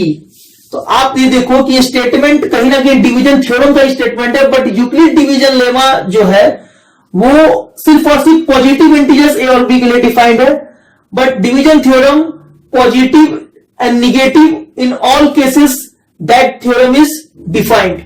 तो division theorem तो हमने आपको समझा दिया, यूक्लिड डिवीजन लेमा सेम है, बस आपको ये रखना है कि ए और बी पॉजिटिव होना चाहिए, और ये कंडीशन बिल्कुल सेम है, dividend equal to division into quotient plus remainder. तो आप यहां पे देखो सिंस यहां पे डिविडेंड और डिवीजर ए और बी दोनों पॉजिटिव है, तो इसका मतलब जो आपका क्वोशिएंट है वो हमेशा होल नंबर आएगा, और जो रिमाइंडर है वो भी होल नंबर ही होगा। होल नंबर कहने का मतलब जीरो से स्टार्टिंग होता है, और रिमाइंडर जब भी होगा तो जीरो और बी के बीच में होगा, जीरो भी हो सकता है बट बी के इक्वल नहीं होगा, बी से कम होना चाहिए। तो बी मींस डिवीजर, डिवीजर से कम होना चाहिए। तो इसके एग्जांपल्स के थ्रू मैं आपको समझाने से पहले इसके एल्गोरिथम को समझा देता हूं। ये जो स्टेटमेंट है, ये स्टेटमेंट से हम लोग काफी सारे प्रॉब्लम को सॉल्व कर सकते हैं। लेमा का मतलब ही होता है a statement which is already proved and can be used to prove another statement or another problem। तो ये स्टेटमेंट को हम यूज कर सकते हैं दूसरे प्रॉब्लम को सॉल्व करने में। एक जो सबसे ज्यादा इंपॉर्टेंट केस है वो है हाईएस्ट कॉमन फैक्टर कैलकुलेट करना with the help of Euclid division lemma. Actually lemma का जो हम एप्लीकेशन करते हैं तो वहां पे जो स्टेप्स आते हैं, सीरीज ऑफ स्टेप्स, उसको कहते हैं यूक्लिड डिवीजन एल्गोरिथम। तो एल्गोरिथम और लेमा में ज्यादा डिफरेंस नहीं है, बस यही है कि लेमा का जो स्टेटमेंट है अगर उसको हम अप्लाई करें किसी प्रॉब्लम को सॉल्व करने के लिए, स्पेशली हाईएस्ट कॉमन फैक्टर को निकालने के लिए यूज होता है। तो हाईएस्ट कॉमन फैक्टर का जो कैलकुलेशन हम करते हैं, तो एक तो हमने कैलकुलेट किया था प्राइम फैक्टराइजेशन से, that is different. Prime factorisation से भी एचसीएफ निकलता है, बट हम यहां पे जो अप्लाई करेंगे वो अप्लाई करेंगे यूक्लिड डिवीजन एल्गोरिथम को। Euclid's division lemma and algorithm somewhat similar। Euclid's division lemma और यूक्लिड डिवीजन एल्गोरिथम मोर और लेस सेम है, बस डिफरेंस ये है कि लेमा को स्टेटमेंट कहते हैं, एल्गोरिथम को स्टेप्स कहते हैं। एल्गोरिथम में स्टेप्स होते हैं, लेकिन वो स्टेप्स कहां से आए हैं? लेमा के स्टेटमेंट के थ्रू ही आए हैं। लेमा के स्टेटमेंट के थ्रू जो आपके पास जो इक्वेशन था वो था a is equal to B Q plus R. अब इसी स्टेटमेंट को, इसी इक्वेशन को हम यूज करेंगे अपने फर्दर स्टेप्स में, और क्या कैलकुलेट करेंगे? एचसीएफ। तो Euclid division algorithm is a series of steps और टेक्निक टू कैलकुलेट एचसीएफ। तो एचसीएफ कैलकुलेट करने का ही ये स्टेप्स है, टेक्निक है यूक्लिड डिवीजन एल्गोरिथम। और इसका जो बेसिस है, जिसके बेसिस पे ये स्टेप्स हम लेते हैं, वो बेसिस क्या है? Euclid division lemma. उसके स्टेटमेंट को ही हम फॉलो करते हैं और a equal to B Q plus R के इक्वेशन को ही हम यूज करते हैं क्या कैलकुलेट करने के लिए? एचसीएफ कैलकुलेट करने के लिए। फॉर एग्जांपल आपको मैं देता हूं 12 एंड 42। 12 एंड 42 का आपको एचसीएफ कैलकुलेट करना है with the help of Euclid division algorithm. तो आपको क्या करना होगा? पहले तो आप ए और बी डिसाइड कर लो। तो मैं आपको बता देता हूं, 42 आप ए ले लो पहले, और 12 को आप बी ले लो, और फिर देखते हैं यूक्लिड डिवीजन एल्गोरिथम का यूज करके हम इसका एचसीएफ कैसे निकालते हैं। तो हमने ए को मान लिया 42, बी को मान लिया 12, और एचसीएफ कैलकुलेट करना है हमको यूक्लिड डिवीजन एल्गोरिथम से। तो आपका जो पहला स्टेप होगा वो होगा 42 है, उसको आप पहले 12 से डिवाइड करो, सो 12 3 जा 36 एंड 6, सो यहां पे ये डिवाइड हो गया और यहां पे आप नोटिस करो तो ये आ गया 42 जो कि डिविडेंड है इज इक्वल टू बी क्या है आपका, बी है आपका 12 जो कि डिवीजर है इंटू क्यू कोशिएंट जो कि 3 आ गया प्लस रिमाइंडर जो कि कितना आ गया 6। तो क्या ये आपका एचसीएफ यहां से कैलकुलेट हो जाएगा? नहीं। यूक्लिड डिवीजन एल्गोरिथम कहता है कि पहला स्टेप आप सिंपली ए और बी के डिवीजन के थ्रू कर लो, ए को आप डिविडेंड मान लो और बी को डिवीजन, और उससे जो आपका इक्वेशन आएगा अब वहां इक्वेशन में आपको कुछ इंटरचेंज करना है पोजीशंस। अब वो कौन सी पोजीशन को इंटरचेंज करना है मैं बता देता हूं। जो आपका डिवीजन होगा वो बन जाएगा अगले स्टेप में, ये पहला स्टेप था फर्स्ट स्टेप। सेकंड स्टेप में आप डिवीजन को बना दोगे डिविडेंड, यानी 12 बन जाएगा डिविडेंड, और जो आपका रिमाइंडर है वो बन जाएगा डिवीजर, यानी कि रिमाइंडर 6 बन गया डिवीजर। तो कोशिएंट क्या आएगा, डिविडेंड है 12, डिवीजन है 6, तो आप 12 को 6 से डिवाइड कीजिए और रिमाइंडर क्या आएगा आप देख लो, 6 2 जा 12, रिमाइंडर आ गया 0। तो आपने देखा कि सेकंड स्टेप में रिमाइंडर 0 आ गया और यहां पे कोशिएंट क्या है 2 प्लस 0, आप यहां पे स्टॉप हो जाओगे। हमारा जो एल्गोरिथम है वो ये कहता है कि आप a is equal to B Q plus R का जो फॉर्मूला है वो यूज करते जाओ टिल जब तक आपको रिमाइंडर 0 नहीं आता है। जैसे ही रिमाइंडर 0 आएगा वहां पे जो आपका डिवीजर होगा वही आपका क्या हो जाएगा, HCF। तो HCF ऑफ 12 एंड 42 क्या आ गया हमारा, ये आ गया हमारा 6। तो इसी तरीके से अगर हम बात करें कि एक एग्जांपल मैं आपको और देता हूं जिससे आपको HCF निकालना है। ये तो इजी था, आपको 2 स्टेप में ही आ गया, किसी किसी में 3 या 4 स्टेप लग जाते हैं, तो वैसा वाला कोई क्वेश्चन देता हूं तो आपको और इजीली समझ में आएगा। इसमें बस आपको ये ध्यान में रखना, ये फॉर्मूला आप यूज करते जाओ, बस आप तब तक यूज करोगे जब तक रिमाइंडर 0 नहीं आता है। और आपको करना क्या है, हर एक स्टेप में आपका डिवीजर जो है डिविडेंड बन जाएगा और रिमाइंडर जो है वो डिवीजर बन जाएगा, और ये स्टेप आप फॉलो करते जाओगे। a is equal to B Q plus R का स्टेप फॉलो होता रहेगा, बस डिविडेंड डिवीजर जो है अगले स्टेप में डिविडेंड, रिमाइंडर जो है अगले स्टेप में डिवीजर। तो जो नेक्स्ट एग्जांपल है वो मैं आपको दे रहा हूं 54 एंड 120। इसका आपको HCF कैलकुलेट करना है with the help of Euclid's division algorithm. तो आप यहां पे जो ग्रेटर नंबर है उसको डिविडेंड ले लो, 120 आपका डिविडेंड हो जाएगा और उसको आप डिवाइड करोगे 54 से। तो 120 को जब 54 से डिवाइड करोगे तो पहले तो आप 2 टाइम्स 108 कैंसिल करना चाहोगे, तो यहां पे रिमाइंडर आ जाएगा 12। तो पहला स्टेप आपका यहां से आ गया रिमाइंडर 12 एंड कोशिएंट इज 2। तो इक्वेशन क्या हो जाएगा आपका 120 is equal to, this is the first step, 54 जो कि डिवीजर है into quotient 2 plus remainder 12, this is the first step. अब मैंने क्या बोला कि अगले स्टेप में जो आपका रिमाइंडर तो यहां 0 आया नहीं है, तो आपके अगले स्टेप में डिवीजर जो है वो हो जाएगा डिविडेंड और जो रिमाइंडर है वो हो जाएगा डिवीजर इनटू, अभी आपको कोशिएंट और रिमाइंडर पता करना है, तो इस बार डिविडेंड क्या है 54 है, तो 54 को डिवाइड कीजिए डिवीजर 12 से, तो 12 4 जा 48, now the what is the remainder is 6। तो अब इसके कॉम्बिनेशन को यहां पुट करते हैं सेकंड स्टेप में। सेकंड स्टेप में यहां हो जाएगा quotient is 4 and remainder is 6। क्या यहां भी रिमाइंडर 0 आया? नहीं आया। फिर से नेक्स्ट स्टेप लेंगे, हमारा थर्ड स्टेप होगा और यहां भी आपका जो डिवीजर है वो बन जाएगा डिविडेंड और जो आपका रिमाइंडर है वो बन जाएगा डिवीजर। अब देखते हैं कोशिएंट और रिमाइंडर क्या आता है। इसका मतलब 12 को 6 से डिवाइड करना है, 6 2 जा 12, रिमाइंडर आ गया 0। इस वाले केस में रिमाइंडर 0 आ गया, कॉम्बिनेशन क्या होगा, कोशिएंट हो जाएगा 2 और रिमाइंडर हो गया 0। तो यहां पे आपका रिमाइंडर 0 है, तो इस केस में इस थर्ड स्टेप में जो आपका डिवीजर है वही आपका क्या है, HCF है। किसका? 54 और 120 का। तो यही आपको मैं बताना चाह रहा हूं कि ये जो यूक्लिड डिवीजन एल्गोरिथम है बहुत ही सिंपल है, ये सिर्फ और सिर्फ HCF को कैलकुलेट करने के लिए यूज करते हैं हम, और इसका जो बेसिस है वो है यूक्लिड डिवीजन लेमा। उसी के स्टेटमेंट वाले इक्वेशन को हम यूज करते हैं 1 by 1 इन डिफरेंट स्टेप्स, जब तक कि मेरा रिमाइंडर 0 नहीं आता है। जिस समय रिमाइंडर 0 आ जाएगा उसी इक्वेशन में जो आपका डिवीजर होगा वो होगा highest common factor of the given integers. एक बहुत अच्छी प्रॉपर्टी मैं आपको बताने जा रहा हूं यूक्लिड डिवीजन एल्गोरिथम से रिलेटेड। प्रॉपर्टी ये है common prime factor of dividend and divisor is equal to common prime factor of divisor and remainder.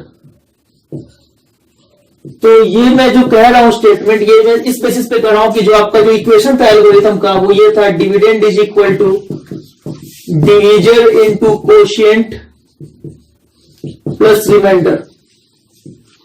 तो ये स्टेटमेंट में मैंने पहले ही बता दिया आपको कि डिविजर और डिविडेंड का जो कॉमन प्राइम फैक्टर है वो डिविजर और रिमाइंडर का भी कॉमन प्राइम फैक्टर होगा। तो कोई एग्जांपल के लिए हम एग्जांपल के थ्रू आपको समझाता हूं मैं। 12 और 42 का ही केस ले लेते हैं। 42 को मान लेते हैं डिविडेंड और 12 को मान लेते हैं डिविजर। तो जब 42 को 12 से डिवाइड करेंगे तो क्वोशिएंट आ जाएगा 3 and the remainder is 6। So remainder आ गया 6 और क्वोशिएंट आ गया 3। तो अगर इस क्वेश्चन में पुट करें 42 is equal to 12 into 3 plus 6, ये क्वेश्चन हमने लिख दिया। तो अब बारी है कि ये प्रॉपर्टी यहां पे फुलफिल हो रही है कि नहीं, देख लेते हैं। 12 और 42, 12 हमारा डिविजर है, 42 हमारा डिविडेंड है। इसका जो कॉमन प्राइम फैक्टर है, तो पहले 42 के प्राइम फैक्टर्स को देख लेते हैं क्या होगा। 2 को पहले 42 को 2 से डिवाइड कीजिए, 21 एंड 3 से 7 टाइम्स में 42 के जो प्राइम फैक्टर्स आ गए वो 2 इंटू 3 इंटू 7 के फॉर्म में आ चुका है। इसका जो हमने प्राइम फैक्टराइजेशन किया है। अब आते हैं 12 के बारे में। 12 का हम 2 से पहले कैंसिल करेंगे 6 टाइम्स में, फिर 2 से 3 टाइम्स में। तो 12 का जो प्राइम फैक्टराइजेशन वो हो गया 2 इंटू 2 इंटू 3। तो इन दोनों में जो कॉमन फैक्टर आपको दिख रहा है वो क्या दिख रहा है, 2 दिख रहा है और एक 3 दिख रहा है। तो 42 और 12 का जो कॉमन प्राइम फैक्टर है, प्राइम फैक्टर की ही बात कर रहे हैं सिर्फ। प्राइम फैक्टर क्या है, वो कॉमन, वो 2 और 3 है, जो दोनों में कॉमन है। तो क्या वो ये दोनों कॉमन प्राइम फैक्टर्स जो हमारा डिविजर और रिमाइंडर है उसका भी है कॉमन प्राइम फैक्टर, देख लेते हैं। 12 की बात करें, 12 का तो अभी हमने फैक्टराइजेशन कर दिया है। अब हम बात करते हैं 6 जो कि हमारा रिमाइंडर है, इसका प्राइम फैक्टराइजेशन करते हैं 2 को 3 से। तो 6 हो गया 2 मल्टीप्लाइड बाई 3। तो आप नोटिस क्या करोगे कि 6 के भी प्राइम फैक्टर्स में 2 और 3 है। इसका मतलब जो आपका डिविजर है 12 और जो रिमाइंडर है 6, उसमें भी 2 कॉमन प्राइम फैक्टर है और जो आपका 3 भी एक कॉमन प्राइम फैक्टर है। तो इस तरह से आपने देखा कि जो आपका डिवीजन और रिमाइंडर था उसमें भी सेम प्राइम फैक्टर कॉमन आया है। और ये प्रॉपर्टी मैंने आपको बस नॉलेज पर्पस के लिए बताया क्योंकि बहुत ही इंटरेस्टिंग प्रॉपर्टी है। हमेशा जब भी आप देखोगे डिविडेंड और डिवीजर का जो कॉमन प्राइम फैक्टर होता है वो रिमाइंडर और डिवीजर का भी कॉमन प्राइम फैक्टर होता है। तो अब हम कुछ क्वेश्चंस करेंगे। एक क्वेश्चन मैं आपको बता रहा हूं यूक्लिड डिवीजन लेमा से रिलेटेड। वो क्वेश्चन है प्रूव दैट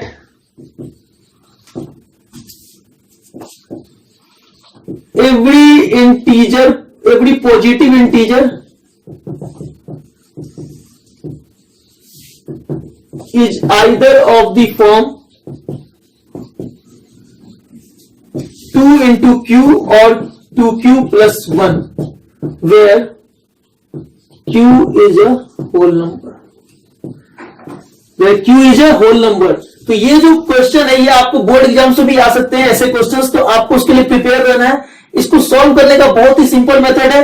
आप पहले ही देख लो कि ये जो क्वेश्चन है इस तरह के क्वेश्चंस को हम यूक्लिड डिवीजन लेमा से ही सॉल्व करते हैं। जहां भी आपको प्रूफ करना हो कोई इंटीजर पॉजिटिव इंटीजर का कोई स्पेशल फॉर्म प्रूफ करना है आपको, तो वहां पे यूक्लिड डिवीजन लेमा अप्लाई करना है आपको।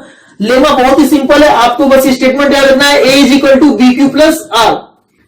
जहां पे a डिविडेंड है, b डिविजन है, q कोशिएंट है, r रिमाइंडर है, तो उससे आपको यहां रिलेट करना है। अगर आप रिलेट करो तो b के जगह पे यहां पे 2 दिख रहा है आपको, रिमाइंडर के जगह पे यहां पे 1 दिख रहा है, यहां भी b के जगह पे आपको क्या दिख रहा है 2 दिख रहा है, रिमाइंडर के जगह पे 0 दिख रहा है। क्योंकि 2q को हम 2q प्लस 0 लिख सकते हैं, तो इसका मतलब रिमाइंडर यहां पे 0 है और यहां पे 2q प्लस 1 में आपका रिमाइंडर क्या है 1 है।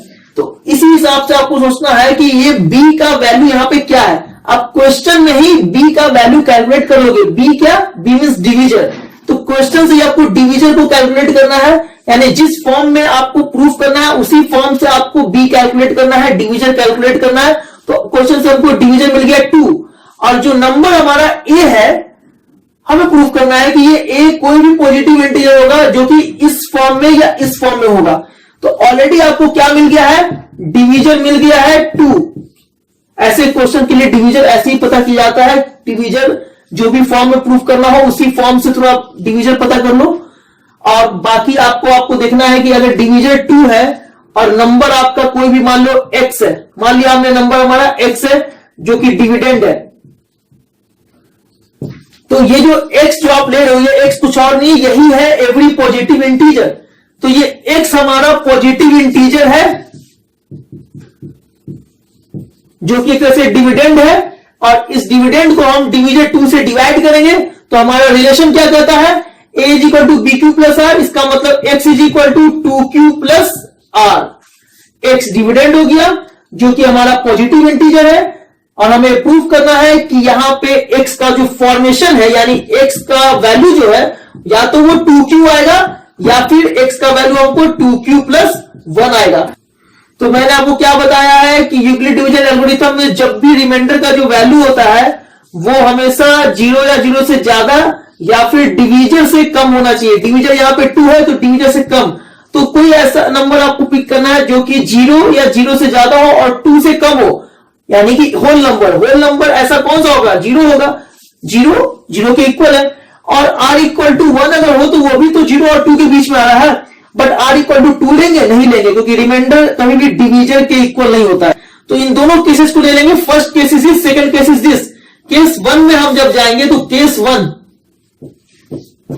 व्हेन रिमाइंडर, एग्जाम में भी कुछ ऐसे ही करना है आपको, remainder r is equal to 0। तो अगर remainder r is equal to 0 है तो आपको करना क्या होगा, वहां पे लिखना होगा x is equal to what, 2q plus 0। इसका मतलब x इक्वल टू 2q आ गया। चलिए केस 1 तो सॉल्व हो गया। केस 2 में आते हैं। केस 2 में आपको लिखना है if remainder is equal to 1। Remainder अगर 1 है तो x का वैल्यू क्या हो जाएगा, 2q प्लस r है आपका x, तो यानी 2q प्लस r हो गया 1, तो x equal to 2q plus 1 आ गया। तो यहां से आपको क्लियरली प्रूफ हो गया कि जो भी आपका पॉजिटिव इंटीजर x है, अगर उसको हम 2 से डिवाइड करेंगे तो या तो वो 2q के फॉर्म में होगा या फिर 2q प्लस 1 के फॉर्म में होगा। तो यही तो प्रूफ करना था कि पॉजिटिव इंटीजर का यही 2 केस पॉसिबल केस है। इसका मतलब ये हुआ कि 2 के मल्टीपल के फॉर्म में अगर आप लिख रहे हो तो कभी भी 2 के मल्टीपल के फॉर्म में अगर वो इवन नंबर है तो 2q होगा, अगर वो ऑड नंबर है तो 2q प्लस 1 होगा। क्योंकि 2q प्लस 1 में आपका रिमाइंडर 1 है, इसका मतलब यहां पे x 2 से डिविजिबल नहीं है, और जो नंबर 2 से डिविजिबल नहीं होता है उसको हम क्या बोलते हैं, ऑड नंबर बोलते हैं। यानी इस वाले केस 2 में ये ऑड नंबर है, और इस वाले केस में x is a multiple of 2, इसका मतलब यहां पे x क्या है, इवन नंबर है। तो पॉजिटिव नंबर या तो इवन होता है या ऑड होता है। तो इसलिए हमने बताया कि 2 से जब डिवाइड करोगे तो या तो 2q के फॉर्म में मिलेगा यानी इवन नंबर मिलेगा, या फिर 2q प्लस 1 के फॉर्म में मिलेगा, इट मींस ऑड नंबर मिलेगा। तो ये प्रूफ हो गया यहां पे। So it is prove that ये स्टेटमेंट आप लिख दोगे कि every positive integer is either of the form of 2q और 2q प्लस 1। सेम स्टेटमेंट आपको आंसर में लिख देना है, और वही प्रूफ हो गया। तो कितना सिंपल क्वेश्चन था, बस क्वेश्चन देखने में कॉम्प्लेक्स लग रहा था, बट इसको सॉल्व किया हमने 2 स्टेप 3 स्टेप में सॉल्व हो गया है। बस आपको ये ध्यान रखना है कि आपका डिवीजर आपको क्वेश्चन से ही पिक करना है। यहां पे डिवीजर हमने 2 पिक कर लिया था, और जो पॉजिटिव इंटीजर जो हमको पूछा जा रहा है कि प्रूफ करने के लिए, वो हमारा डिविडेंड हो गया था। और उसके बाद जो रिमाइंडर का जो पॉसिबल वैल्यूज है वो आप डिवीजर से डिसाइड कर लेते हो। डिवीजर 2 था तो रिमाइंडर का पॉसिबल वैल्यूज हमारा 0 और 1 आ गया। तो हमने जितने भी रिमाइंडर के वैल्यूज थे उनको इंडिविजुअल केसेस में ले गए। केस 1 में पहले रिमाइंडर 0 लिया और केस 2 में रिमाइंडर 1 लिया, और दोनों केस से हमारा एक केस में x इक्वल टू 2q आ गया और एक केस में x equal to 2q plus 1 आ गया, जो कि हमें प्रूव करना था। तो आते हैं नेक्स्ट क्वेश्चन पे, वो भी आपके लिए बहुत इंपॉर्टेंट है।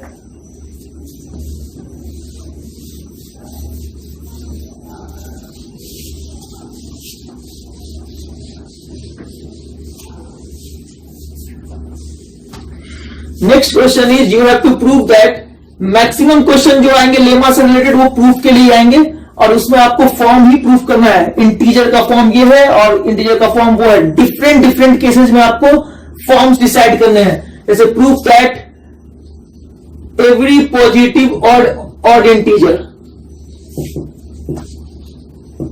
Is either of the form of 6q plus 1 और 6q प्लस 3 और 6q प्लस 5।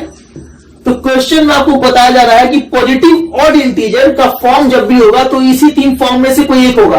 तो ऑड इंटीजर क्या होता है, ऑड इंटीजर जो 2 से डिविजिबल नहीं हो, इसका मतलब उसका कोई जो फॉर्म ऐसा आ जाए 2q प्लस 1 के फॉर्म में आ जाए।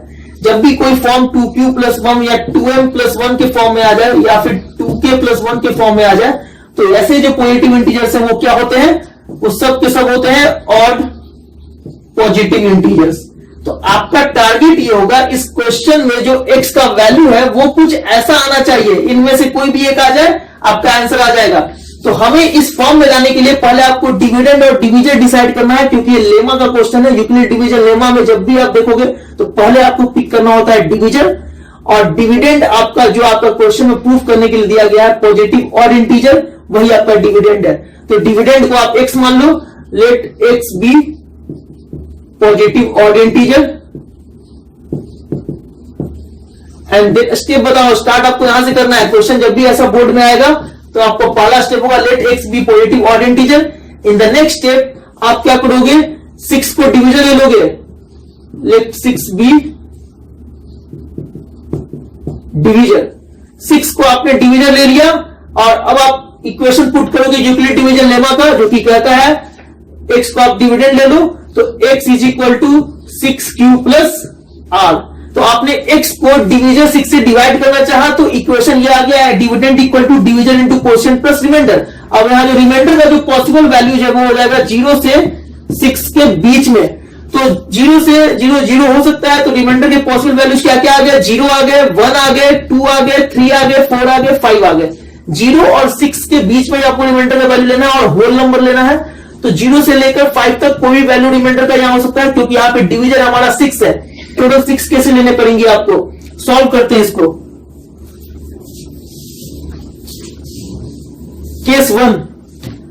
केस 1 में आप क्या करोगे, वेन आर इक्वल टू 0, जो आपका रिमाइंडर 0 है तो आपका जो x का वैल्यू हो जाएगा वो हो जाएगा 6q प्लस 0, यानी x हो गया 6q, implies that x equal to 6q। अब चाहो तो आप इसको 6 को फैक्टराइज कर दो, 6 का फैक्टराइजेशन होता है 2 इंटू 3 इंटू q हो गया। तो अब एक तरह से देखा जाए तो x इज इक्वल टू, अगर 2 को आप सेपरेट कर दो तो ये हो गया 3q मल्टीप्लीकेशन। q एक इंटीजर है और इंटीजर में 3 से मल्टीप्लाई करोगे तो आपको इंटीजर ही मिलेगा। दो इंटीजर का मल्टीप्लीकेशन हमेशा इंटीजर ही होता है, इसका मतलब 3q भी एक इंटीजर है। तो अगले स्टेप में आप लिखोगे x is equal to 2 into m।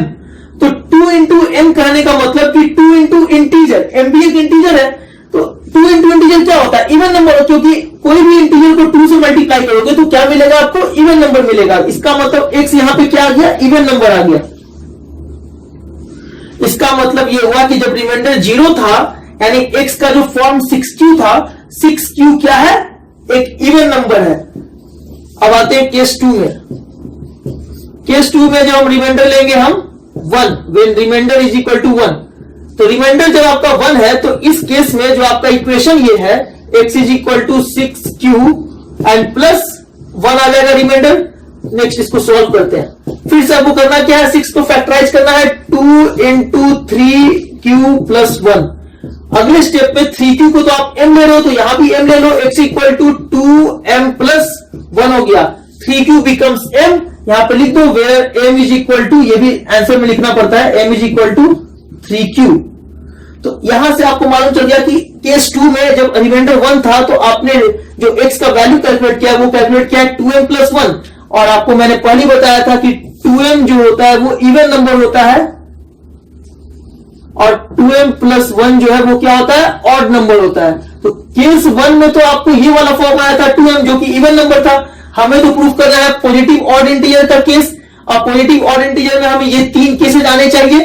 तो पहला वाला केस तो हमारे किसी काम में भी नहीं आएगा, क्योंकि ये केस में तो हमें इवन नंबर आ गया है। तो हमें तो पॉजिटिव ऑड इंटीजर चाहिए। तो पॉजिटिव ऑड इंटीजर में हमने देखा कि जब रिमाइंडर 1 लिया हमने तो आ गया 2m प्लस 1 जो कि एक ऑड नंबर है।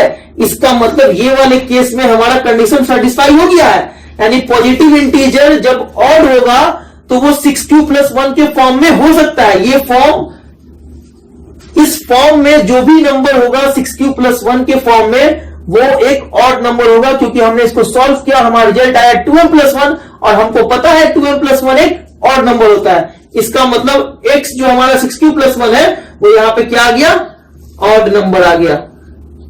आते हैं नेक्स्ट केस में। तो अब नेक्स्ट जो केस है केस 3। केस 3 में आपको रिमाइंडर इज इक्वल टू क्या लेना है, 2। तो यहां पे आप देखोगे x इज इक्वल टू क्या आ जाएगा 6q प्लस पेमेंट में क्या यहाँ पे 2 है, यहाँ 2 पुट कर दीजिए। तो अब इसको आप सॉल्व कीजिए, आप देखिए क्या आएगा। आप देखो यहाँ पे 6 को फैक्टराइज करते हैं तो 2 इंटू 3q प्लस 2 आ गया। नेक्स्ट केस में x इज इक्वल टू, आप 2 को कॉमन ले लो दोनों में, तो 2 कॉमन आएगा तो 3q प्लस 1 हो जाएगा ब्रैकेट में। तो अब यहां पे देखो 3 एक इंटीजर है, q भी एक इंटीजर है, और प्लस जो हम ऐड कर रहे हैं उसमें वो 1 है, 1 भी एक इंटीजर है। तो इंटीजर के बीच कुछ भी कॉम्बिनेशन करोगे आप, प्लस माइनस मल्टीप्लीकेशन डिवीजन को छोड़कर, तो प्लस माइनस मल्टीप्लीकेशन करोगे इंटीजर्स के बीच में, तो हमेशा आपको क्या मिलेगा, इंटीजर ही मिलेगा। इसका मतलब 3q प्लस 1 भी एक इंटीजर है। इसका मतलब ये हो गया x is equal to 2 into integer, इस इंटीजर को आप ले लो k, 3q प्लस 1 को ये लिख दो आप where k is equal to 3q plus 1।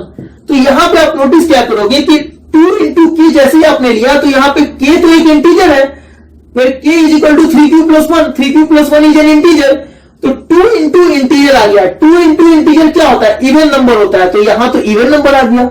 यानी केस 3 में जो आपका फॉर्म था 6q प्लस 2, आपको बस ये याद रखना है कि जो भी पॉजिटिव इंटीजर 6q प्लस 2 के फॉर्म में होगा वो कभी भी ऑड नंबर नहीं होगा, वो हमेशा इवन नंबर होगा। तो अभी तक 3 केसेज में आपने ये देखा कि केस 1 में जो भी इंटीजर पॉजिटिव इंटीजर 6q के फॉर्म में होगा वो कभी ऑड नहीं होगा, वो हमेशा इवन होगा। जो भी पॉजिटिव इंटीजर 6q प्लस 1 के फॉर्म में होगा, जो कि केस 2 में हमने देखा, वो हमेशा ऑड इंटीजर होगा। और केस 3 में हमने क्या देखा, जो भी पॉजिटिव इंटीजर 6q प्लस 2 के फॉर्म में होगा वो हमेशा इवन नंबर होगा। ये भी आ गया इवन नंबर का केस। लेकिन हमें अभी प्रूव करना है ऑड नंबर का केस। अभी भी हमारे पास 3 केसेस बचे हुए हैं, उनको सॉल्व करते हैं।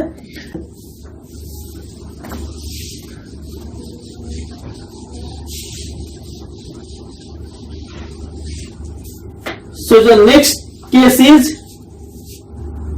तो केस 4 लेते हैं हम लोग। केस 4 में हमें क्या करना है, सबसे पहले तो रिमाइंडर हमारा जो नेक्स्ट केस है वो है r इज इक्वल टू 3। तो हमारा जो x का वैल्यू हो जाएगा वो हो जाएगा 6q प्लस r, यानी 6q प्लस 3। अब इसको जब हम एक्सपैंड करेंगे 6 को, तो ये हो जाएगा 2 इंटू 3q प्लस, इस 3 को भी आप एक्सपैंड कर सकते हैं प्लस के सेपरेशन में, यानी 2 प्लस 1 कर दीजिए इसको। ये हम इसलिए कर रहे हैं क्योंकि हमें इन्हीं में से किसी एक फॉर्म में लाना है। तो ये हमें देखना है कि 2 प्लस 1 करने पे क्या ये इवन आता है या ऑड आता है।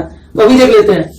x is equal to 2 common लीजिए इन दोनों टर्म्स में, तो 2 जब कॉमन आएगा तो यहां पे आ जाएगा ब्रैकेट में 3q प्लस 1 और यहां प्लस 1। 2 जब कॉमन लिया हमने तो यहां पे 3q ब्रैकेट में आया, प्लस में यहां पे 2 के जगह पे 1 आ गया क्योंकि 2 हमने कॉमन ले लिया है। तो यहां से हमें आ गया x is equal to 2, 3q plus 1 integer है, आप इसको k ले लो, 2k plus 1 where k is equal to 3q plus 1।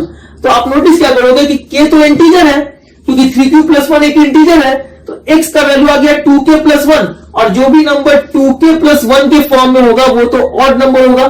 तो अभी आपने क्या नोटिस किया कि ये जो केस 4 है, यहां से हमें जो पॉजिटिव ऑड इंटीजर मिला है वो 6q प्लस 3 के फॉर्म में मिला है। इसका मतलब ये वाला केस जो है x equal to 6q plus 3 वो है एक ऑड इंटीजर।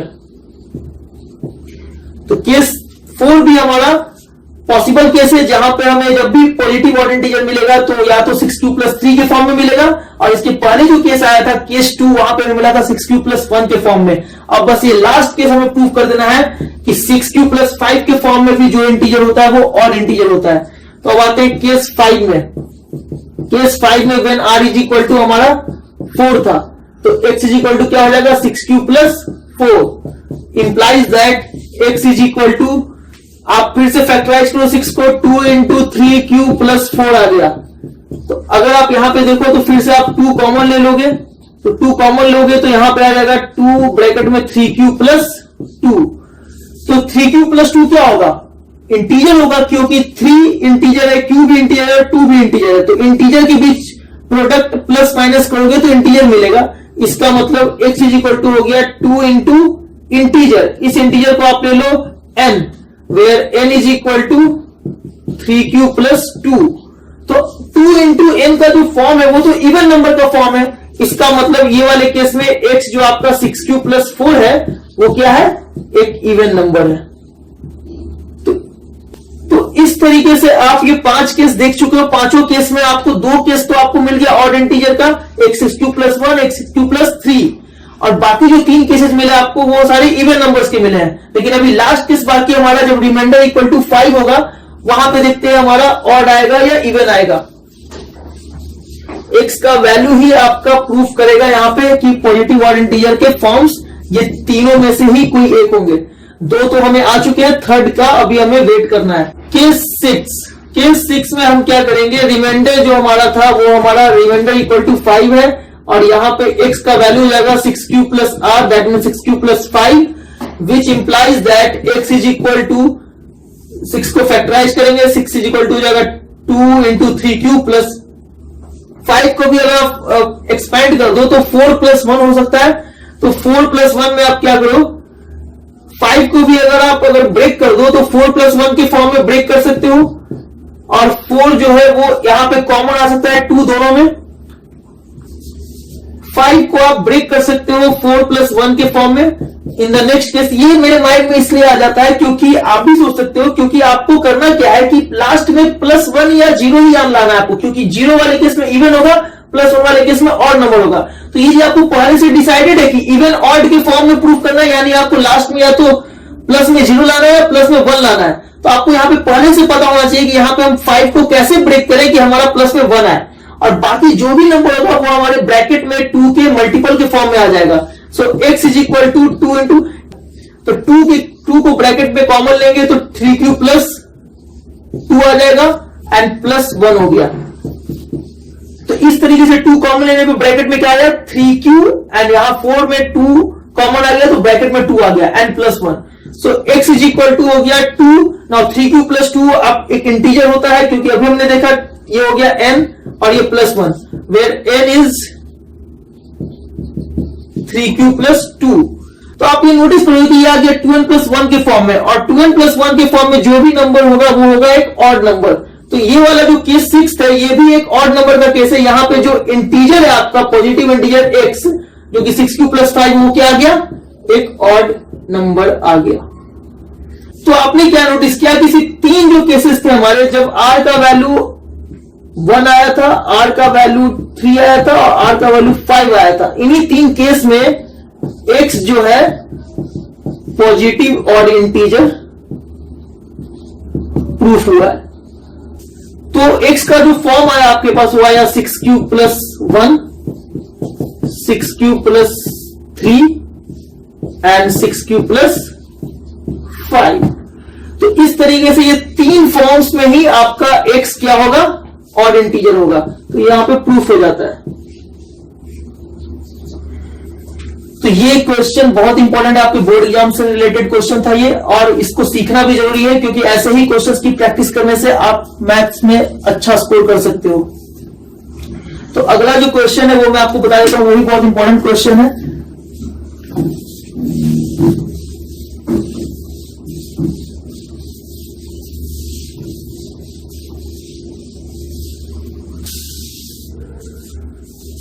जो नेक्स्ट क्वेश्चन है वो ये है, prove that square of positive integer of the form 5q+1 is of the same form where q is a whole number। तो ये जो क्वेश्चन है वो ये कह रहा है कि यहां पे जो भी इंटीजर इस फॉर्म में होगा, 5q+1 एक इंटीजर है जो कि पॉजिटिव इंटीजर है, क्वेश्चन में जैसा मेंशन किया हुआ है, इसका जो square, prove that square of positive integer of 5q+1, 5q+1 के फॉर्म का जो भी पॉजिटिव इंटीजर है, जब उसका हम स्क्वायर करेंगे, is of the same form, यानी उसका भी फॉर्म 5q+1 ही आना चाहिए। तो 5q+1 आप दोबारा यहां नहीं लिख सकते क्योंकि q ऑलरेडी यहां पे लिखा है। तो ऑफ द सेम फॉर्म कहने का मतलब होता है, सिंस यहां पे q एक होल नंबर है जो कि इंटीजर होता है, तो यहां भी आप क्या लिखोगे 5 इंटू इंटीजर +1। ये आप देखोगे 5 इंटू इंटीजर +1 कहने का मतलब हो गया कि 5q+1 वाला फॉर्म ही आ गया।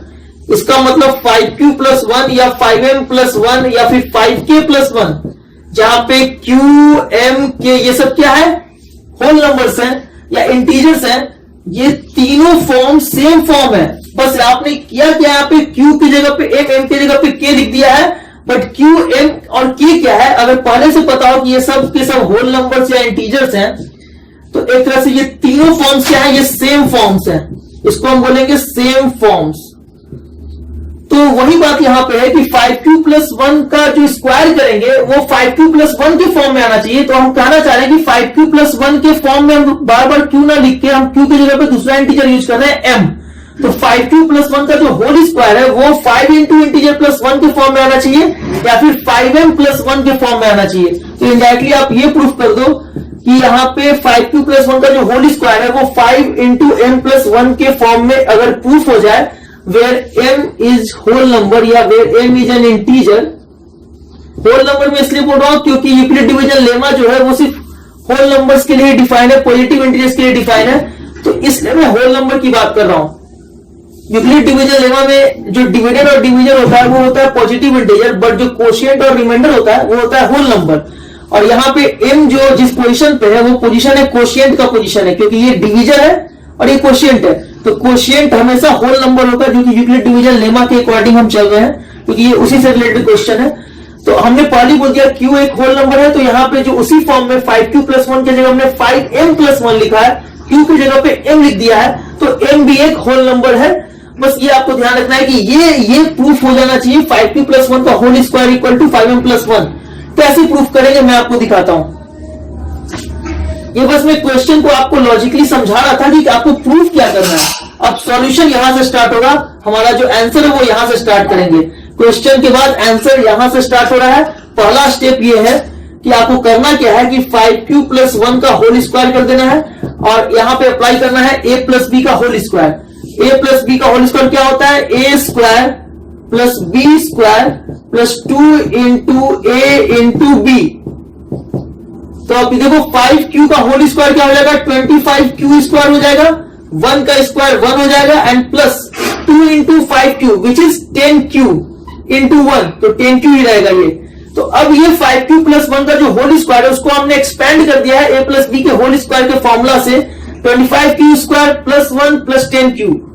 अब आप यहां पे क्या करोगे, जो 10q और 25q स्क्वायर है उसको आप एक साइड कर लोगे, 25q square plus 10q and plus 1 अलग हो जाएगा, सेपरेट हो जाएगा। अब इन दोनों में आप कॉमन फैक्टर देखो तो q एक कॉमन फैक्टर है, और अगर देखो 25 10 में 5 कॉमन होता है, तो आप 5 कॉमन ले लो और q भी दोनों में कॉमन है, दोनों टर्म में, तो q भी कॉमन ले लिया। 25q स्क्वायर और 10q का जो टर्म था उन दोनों टर्म्स में हमने क्या कॉमन देखा, 5 कॉमन फैक्टर था, q कॉमन फैक्टर था, हमने दोनों को कॉमन ले लिया है।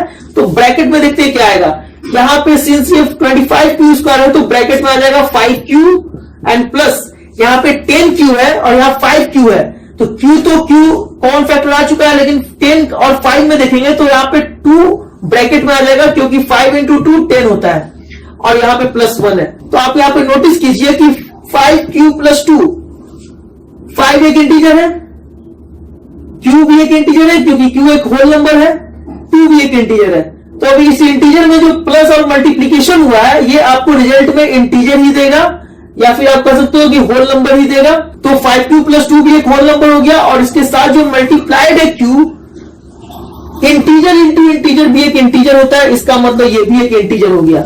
तो इफेक्टिवली आप ये कहोगे कि q इंटू 5q प्लस 2 एक इंटीजर है, जिसको कि हम m ले लेते हैं और प्लस 1 कर देते हैं। सिंस यहाँ पे q एक होल नंबर था तो 5q प्लस 2 भी एक होल नंबर हो गया, और जो ब्रैकेट में मल्टीप्लाइड है q भी एक होल नंबर है, तो होल नंबर और होल नंबर का मल्टीप्लीकेशन भी हमेशा होल नंबर ही देता है।